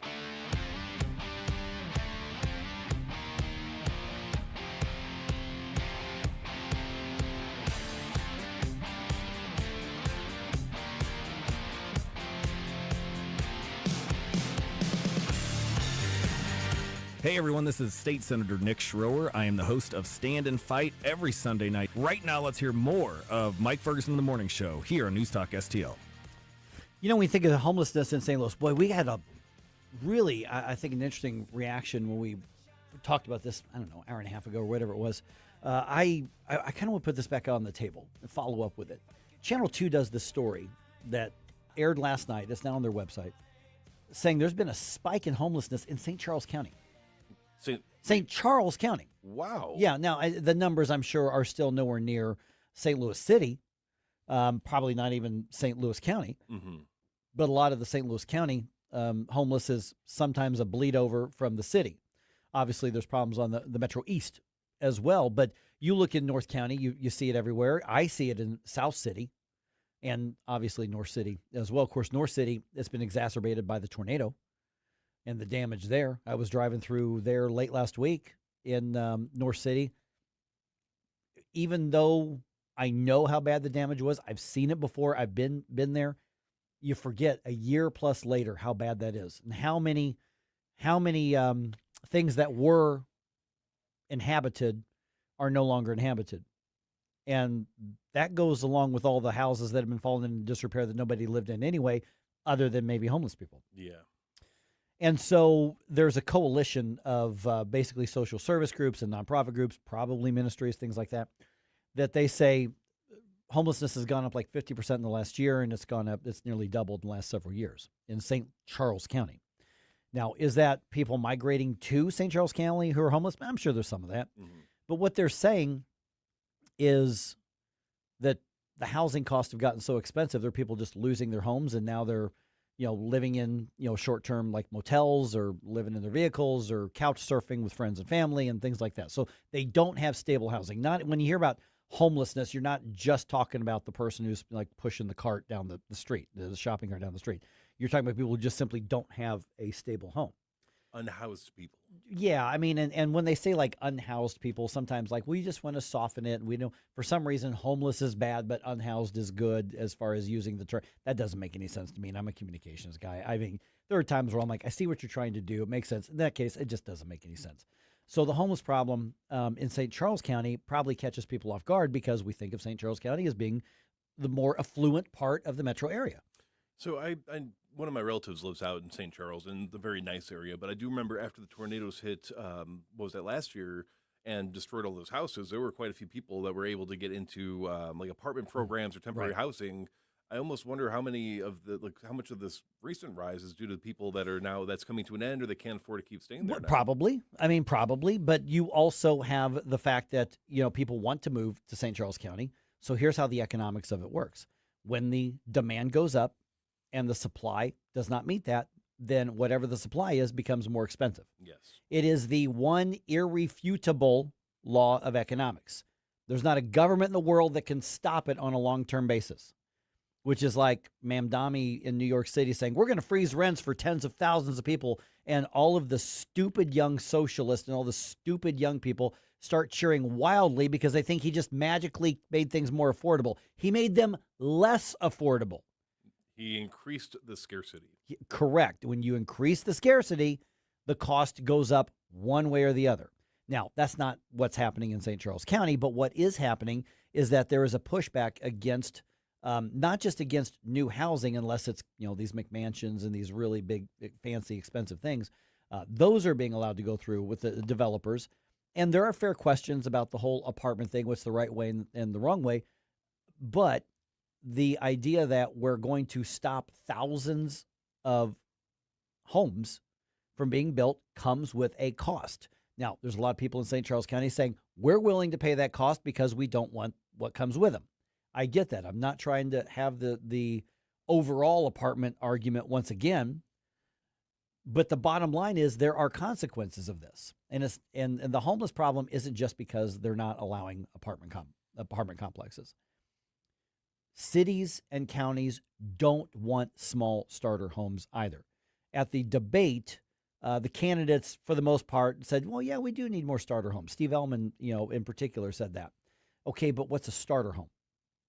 I was driving around Maryland Heights yesterday, and there are entire big subdivisions, nice areas, that are basic ranch-style homes, probably built in the 50s and 60s, maybe 70s, well taken care of, lawns look nice, and a lot of these were probably not starter homes, but the next level of that at the time. Now they would be considered starter homes. Starter homes of our parents' grandparents' generation, probably grandparents' generation, those were much smaller than what's considered a smaller home now. But what was considered a starter home then generally wouldn't be allowed to be built now. It's too small. It's not enough revenue for the government. The schools will say, we can't take on that many, even though they're getting $15,000, $18,000 per kid as it is right now. Mm-hmm. That's too many. That's too many small plots. We want bigger spaces. And so the government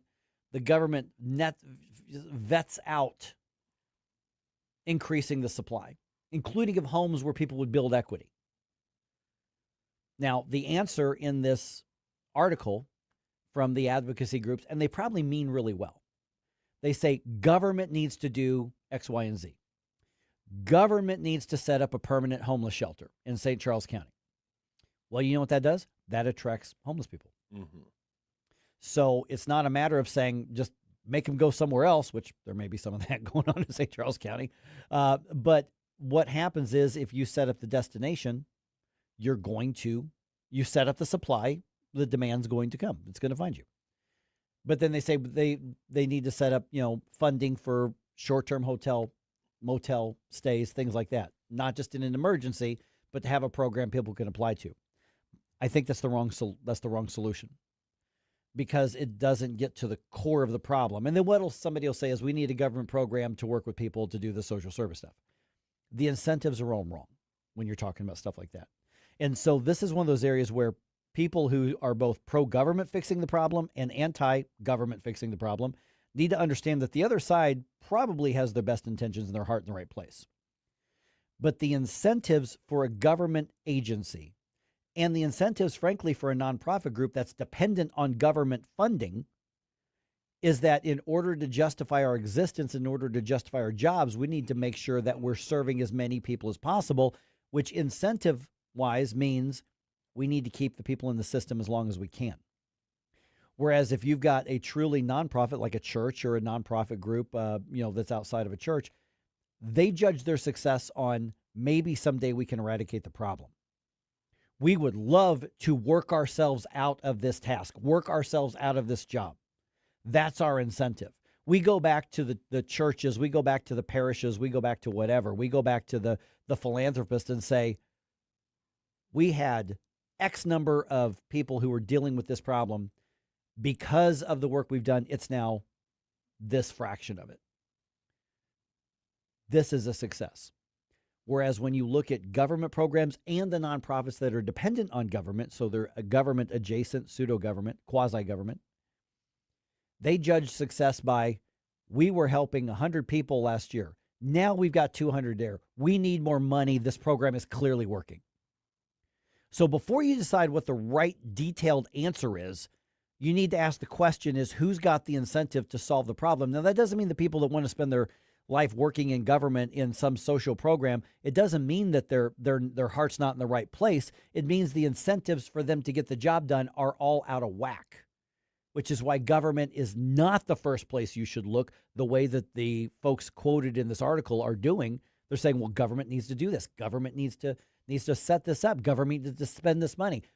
The first question you should have is, what's actually going to solve the problem and provide the incentives to work yourself out of a job because the problem was fixed. Now, I mean, we know that the poor and the homeless, even the Bible says poor and homeless will always be with us. But what we don't need to do is create another local government industry in social services. Look what that's done, not just for taxpayers, but it's not serving the needs of the people who need the most help. It doesn't help them. No, this nation was not built by people waiting around and hoping the government makes the right calls. It was built by people that took it upon themselves to build the community that they wanted to live in. One of the things I do enjoy, though, I think we've built a pretty good community. And, actually, I was thinking about it. You know what today is? What is today? Bump Day! That's the day where we ask our community to submit their favorite 80s bump music theme songs for Flashback Friday. It looks like it might be getting warmer out there, a little humid out there, maybe some storms coming through. So I want those rainy day songs, the songs that help keep you cool, just those feel-good anthems, I guess. Cool songs. Cool songs. Cool songs. Yeah. So go ahead and send me your favorite cool 80s bump music request to Jerome at NewsTalkSTL.com and let me know when you're listening so you can hear your request. said it could be the last time. For it's over. Just wanna be with you in the moonlight.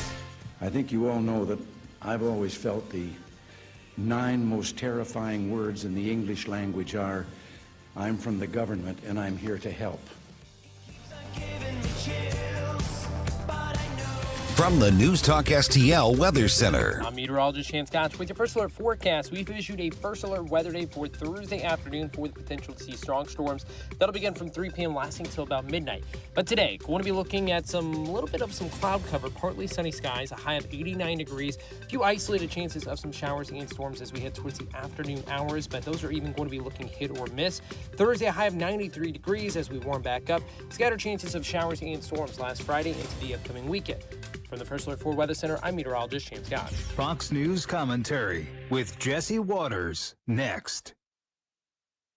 My name is Whitney Allen, and I'm a widow. My husband, Ryan, died. We never thought we'd ever have to use life insurance, but the unexpected happened. With Ethos, signing up was fast and 100% online. You can get a quote in seconds, apply in minutes, and get same-day coverage. No medical exams, and you can get up to $3 million worth of coverage. I'm grateful we were prepared. Get your free quote at ethos.com/term. That's ethos.com/term. Paid spokesperson. Time spent on application may vary. Online health questions required.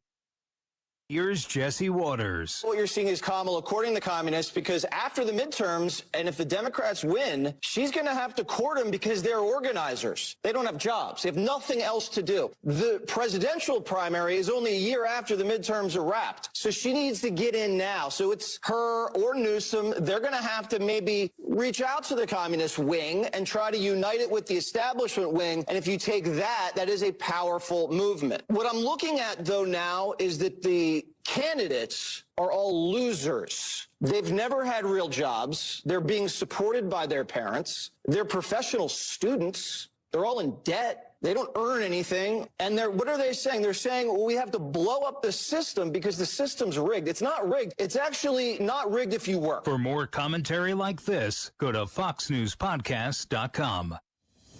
Hey, it's Tony Colombo, and it's tough to pick, but my favorite sandwich at Capriotti's is the cheesesteak with a side of Cap's awesome fries. Visit Capriotti's now at 2 locations on Manchester at McKnight and Rock Hill, and now in Creve Coeur on Olive, just 1 mile west of 270.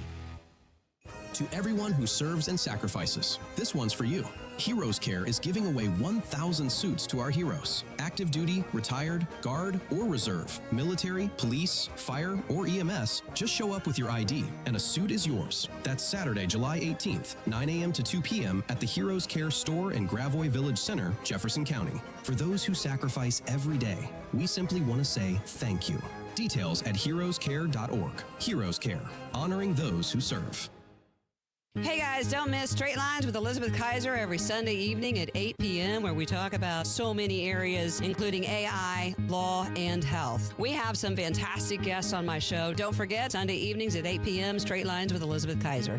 Stand and Fight with Nick Schroer. Hey, it's Nick Schroer. To preserve this nation, to preserve the experiment in liberty that our founders envisioned, we must take a stand and fight. Stand and Fight with Nick Schroer. Sunday nights at 6. Only on News Talk STL.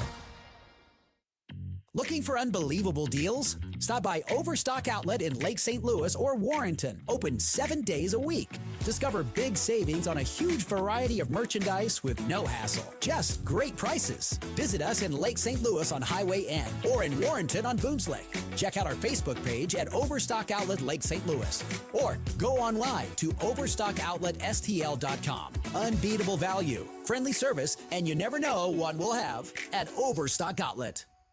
The news and talk. What is this all about? It's very simple. Iran can never have a nuclear weapon. That matters to St. Louis. The final details for a possible agreement between the United States and Iran are still being discussed. This is 101.9 and 94.1 News Talk STL.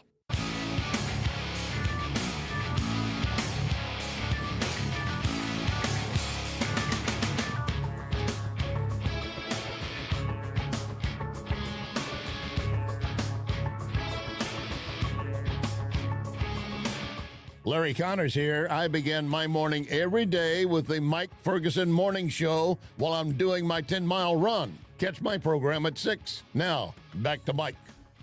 All right, I got a weird one off the internet. I saw this this controversy that this fitness, I guess you'd call him a fitness influencer, but he's actually been a professional guy in the bodybuilding and fitness. And, he's been on some of those. You remember the American Gladiator show? I've heard of it. And I've seen clips of Right. it. Yeah. It was, well, there was another version of that show that was done, I don't know, 15 years ago or something like that. He was one of the competitors on that his name's Mike O'Hearn. Oh. O'Hearn. Yeah. O, like Irish O'Hearn. And so he's got a lot of controversies because I follow a lot of like fitness and health stuff. And so his videos come across my feed pretty often. He's kind of fun to watch. One, the guy I think he's a couple years older than me. So he's like late 50s. He's about my age, but I think a couple years older than me. And he's got a physique that would make Superman say, I wish I could look like that. He looks like he was chiseled and Right. ancient Greece. Yeah. Right. And so there's the big debate. He claims that he looks that way naturally and just through hard work and nutrition and supplementation. A lot of people are like, not at that age, dude. You cannot look that physically perfect and be that. But that's not what I'm talking about.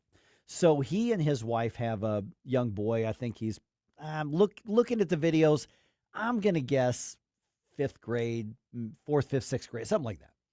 And of course, the kids want to be like dad. So he's teaching him how to weight lift and all that sort of stuff.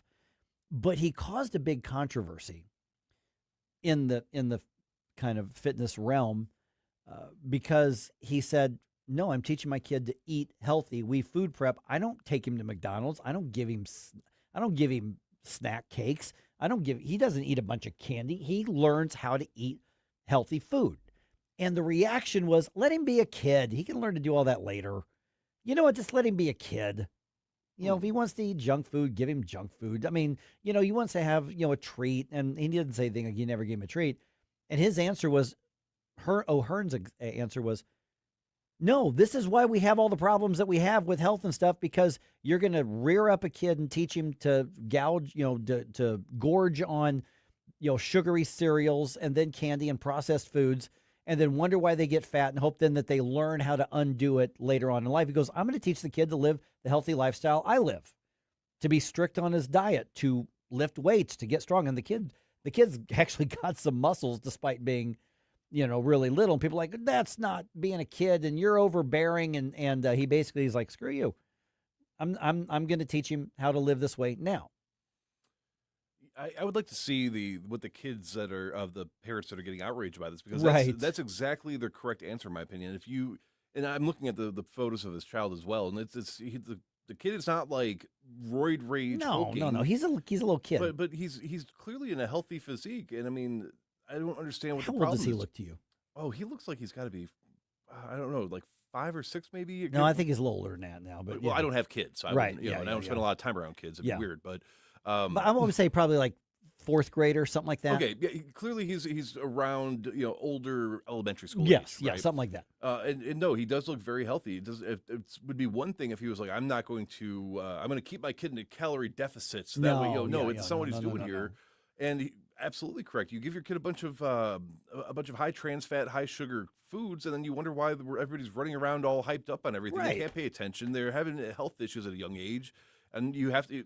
Diet comes first. Yeah. If it was financial instead of health based, if it was I don't spoil my kids with a bunch of extravagant stuff, I teach them financial discipline, would the conversation have the same outrage? Everybody would be like, that is awesome. That's amazing. It's not material. And so this guy's like, no, I'm not going to teach him bad habits and then hopes that he figures out how to undo it later in life. I thought that was a really smart answer. Now, to also be fair, some of the things people just want to go after this guy because he's never gone out and said, I'm really conservative, but his memes and stuff, he's trolling leftists a lot. He's having a lot of fun doing it, so I think he's one of us, but that's just my guess. But in this case right here, I thought he made a really strong point because here you've got, this big conversation about stuff that's not even really food and us eating ultra processed stuff and huge amounts of sugar. And I say that, and I just had a Mario's donut. But, we're talking about people saying, let him be a kid, as though being a kid in America means just let him gorge on whatever junk. And this guy says, no, I had a disciplined life. I'm going to teach him how to be healthy and disciplined. And people lost their minds over that. And I had the same reaction you did. I'm like, Good for him. That kid is going to end up probably not dealing with a bunch of health problems, not dealing with potentially disease problems, not dealing with a bunch of stuff that all of his classmates are going to do by the time they're in their 30s or 40s. And he's going to, if this kid sticks with it, he's going to end up living a probably very long, healthy, strong life, looking 15 or 20 years younger than he actually is. Where have we gotten in society to where a father clearly caring? Because I'm looking through some of their photos too, and Yeah. this kid in a lot of these, like you can tell when a kid's faking a smile versus when they're actually happy. Yeah. They're doing a lot of goofy, fun stuff in some of these clips and some of Yeah. these photos. So Because he's teaching this kid how to lift weights, Yes. too. I mean, like, this kid's in the gym with his dad. Yeah, but at the same time, you can clearly tell that this kid is living a pretty happy life. It's not like he's miserable and being forced to be like the star pitcher on a team he doesn't want to be on. Right. So where are we at where a father who clearly cares about his child wants to set his child up to have the best starting position possible?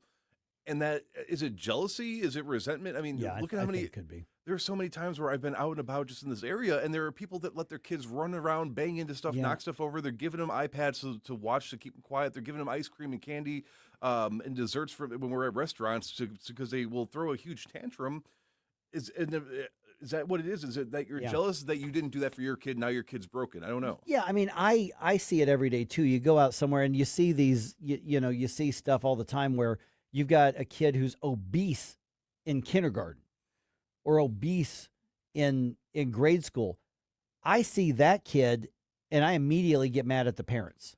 How did you let that happen? And oftentimes the answer is, well, he just won't eat anything other. These are his favorite things. Then you tell them no. Whose job is it to feed them? You. He's Yeah. not going to the grocery store behind your back when he's in fourth and third grade and telling the people behind the cashier to say, "Hey, don't tell my mom I'm buying these Snickers Right. bars." No, that's you not raising your kid right. Yeah, and I got treats too after I ate my food, my regular food, and then I got stupid when I got was in my 20s or 30s and didn't know a thing about nutrition and ended up with health problems. And then I figured it out, and now I'm healthier and in better shape, a lot of times because of the advice I get from places like Nutrition Stop, especially Nutrition Stop. But, with the exercise, it's not that hard to do. And here you got a guy saying, stop coming after me for teaching my kid to lift weights heavy for his age, to build your body, to get stronger, and don't come after me for not filling him up with jujubes and licorice and whatever. Literal junk food. Right.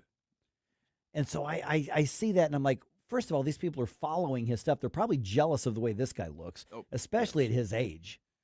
And you want to criticize him for being that dad for the kid. I'm like, I don't know what he believes on other stuff. I don't know if how his emotions are. I don't know. But on that, he's doing the right thing, and more people need to do it.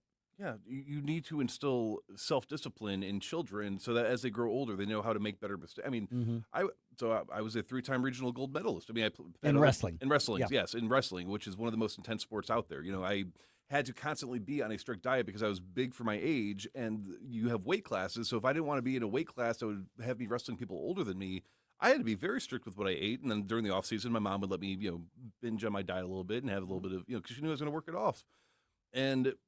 But that's the age where it starts. If you can't just let somebody be a kid until they're 18 and then say, "Oh, you're 18, you're an adult now. We didn't teach you nothing. We didn't help you." And then they wonder why they sit there and eat nothing but packaged junk food. And they don't know anything. They don't want to do anything. It's because all they know is that they just do whatever they want to do, and there's no sense of that self-regulation. So props to him. I ran into a young man. I don't know him. I just got in a conversation. It looked like he was probably, I don't know, maybe early 20s, 19, 20, 21, something like that.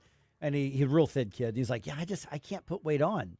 I'm like, oh, that quote unquote problem will not be around forever for you, dude. No. I'm like, trust me, it'll get easier the older you get. The older you get, trust me. I feel that. Yeah. Now, if these are the types of conversations that you like to keep up with, but you may not always be near your radio, don't worry. You can download the free NewsTalk STL app to your phone. That way you can listen on your way to your car, get into your car, put us on your radio, get out of your car, pull it back up in the app, and then go about your day. That's the free NewsTalk STL app.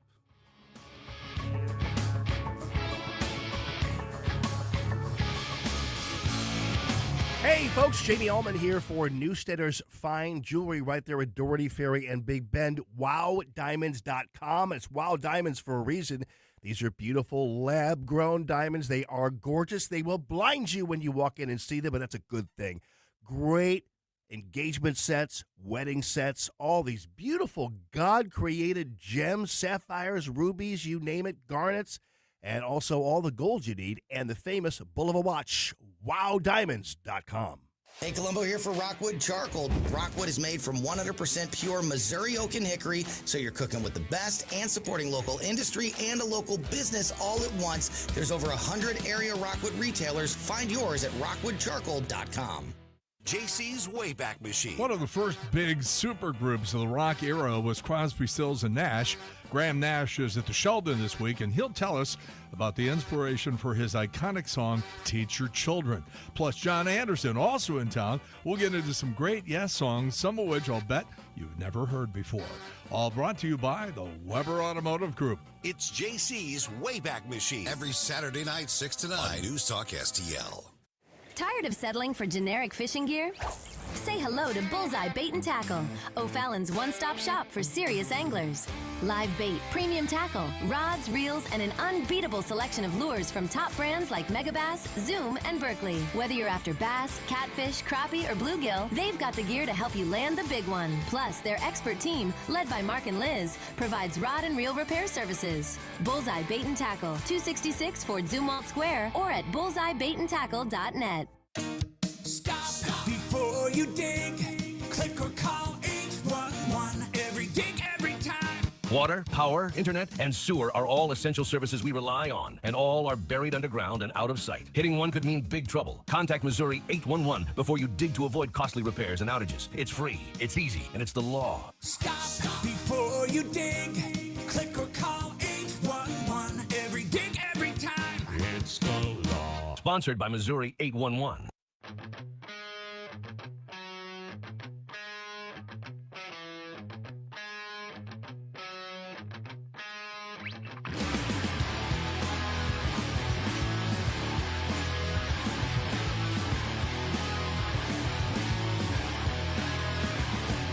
Hi, it's Vic Porcelli. And Ken. Hi, Ken. Hey, Vic. Ken and I are on every Monday through Friday here on News Talk STL. Right now, you're listening to Mike Ferguson in the morning on 101.9 and 94.1 News Talk STL. Whoosh, my morning people. All right, we're talking recall that may not happen. We're talking ceasefire that didn't happen. And the Cardinals' quest for a World Series that's not looking like it's going to happen. Oh. At least not right now. All right, 8:50 right now. Let's do one more news dump, shall we? The Morning News Dump, brought to you by Great American Divers. The Morning News Dump. Are you joking? Is this a joke? Listen, folks, the Morning News Dump. Okay, we're going to know soon whether Festus is going to have that recall election or not have that recall election. The judge who has heard the case is expected to issue a ruling this week. Now, remember, enough signatures to put a recall of 3 city council members and the mayor on the ballot were turned in, but the council declined to put the recall on the ballot. City's attorney saying the petition does not meet legal muster because the complaints against the officials do not fall into one of the designated categories that is allowed for a recall election. And so the judge is going to decide, close enough? Is it subjective enough? Or is it a matter of the signatures were turned in, just do it? Or on the alternative, no, they're right. You can get all the signatures you want, but if it doesn't fall in the category that's allowed by law, you're just out of luck. We're going to know what that judge says pretty quick, and then probably there's going to be an expedited appeal. Yeah, and the interesting thing, too, is if they say no because there's not the established precedent for it, that's just... Or the law allows it for, yeah. Yeah, that's just pretty boilerplate. But if they, for some reason, decide, okay, well, you have the signatures, let's go ahead and put it to a vote, I mean, that could open up a can of worms. Right, because if the recall passes, and then is there legal recourse to invalidate it? I mean, this could be a big... Not could be. It is a big mess. Yeah. So we'll see what happens with it. All right. President Trump wrapping up the final day of the NATO summit in Turkey. Of course, alliance leaders looking to try to project unity right now because President Trump has been very critical of NATO. They're also talking about defense spending, talking about the Russia-Ukraine war. And this all comes as U.S. CENTCOM announces last night that American forces hit something like 80 different targets with what they call powerful strikes. Now, that was in response to 3 commercial vessels coming under attack from Iranian forces in the Strait of Hormuz. The president spoke to reporters in Turkey saying he has had it up to here with Iran. They're liars, they're cheats, they're sick people. They've hurt their people. They killed 54,000 people as of now that were protesting. You know, when people say, how come they haven't taken over? They can't take over because they're dead. All right. So essentially, I mean, those of us who went, are we at war or are we not at war? Well, we're at war. And the whole idea of, well, the ceasefire, the end of the war is here. Those of us who are skeptical, well, how many people said you can't trust Iran to stick to its word on these things? And first of all, the memorandum of understanding was very much in Iran's favor in the first place, but you still can't trust them. So my worry is that we are going to be in a long, protracted, type of situation. Hopefully that's not the case, but the longer this goes, the worse off it's going to be. Also, crude oil prices went up like 6% in the last 24 hours. Eventually, that's going to trickle to us. So keep an eye on the gas prices. May not be a bad idea to kind of keep topping off your tank, once you get, quarter tank down, half tank down, as opposed to waiting until you're on empty to go fill up.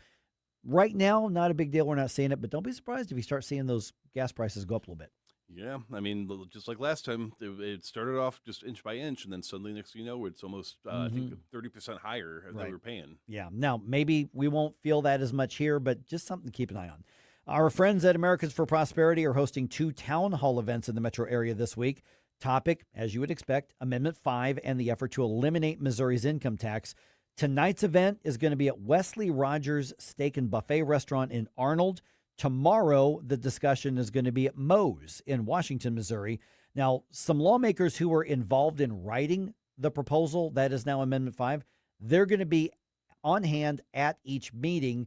Visit AFP Missouri's website for more information and to reserve your seat, your spot there. It is free. I'm excited to see what kind of questions are going to be addressed because the last few town halls, from what I've gathered at least, there were some very intelligent and very sort of questions that were asked. Right. Yeah, and you're hearing arguments on both sides of it. What I would encourage you to do is go to AFP Missouri's website, reserve your spot, and bring your most difficult question. Yeah, your stumpers. Yeah. Bring the hardest question you can possibly think of. Because if it's on your mind, it's on somebody else's mind. Have the conversation. I mean, what's the worst that can happen? You disagree with them? Okay, you can do that.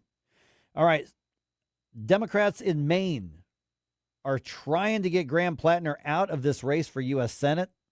This is after another woman comes forward with allegations of sexual assault, and that's after all the other just creepy, awful stuff that this guy has in his life.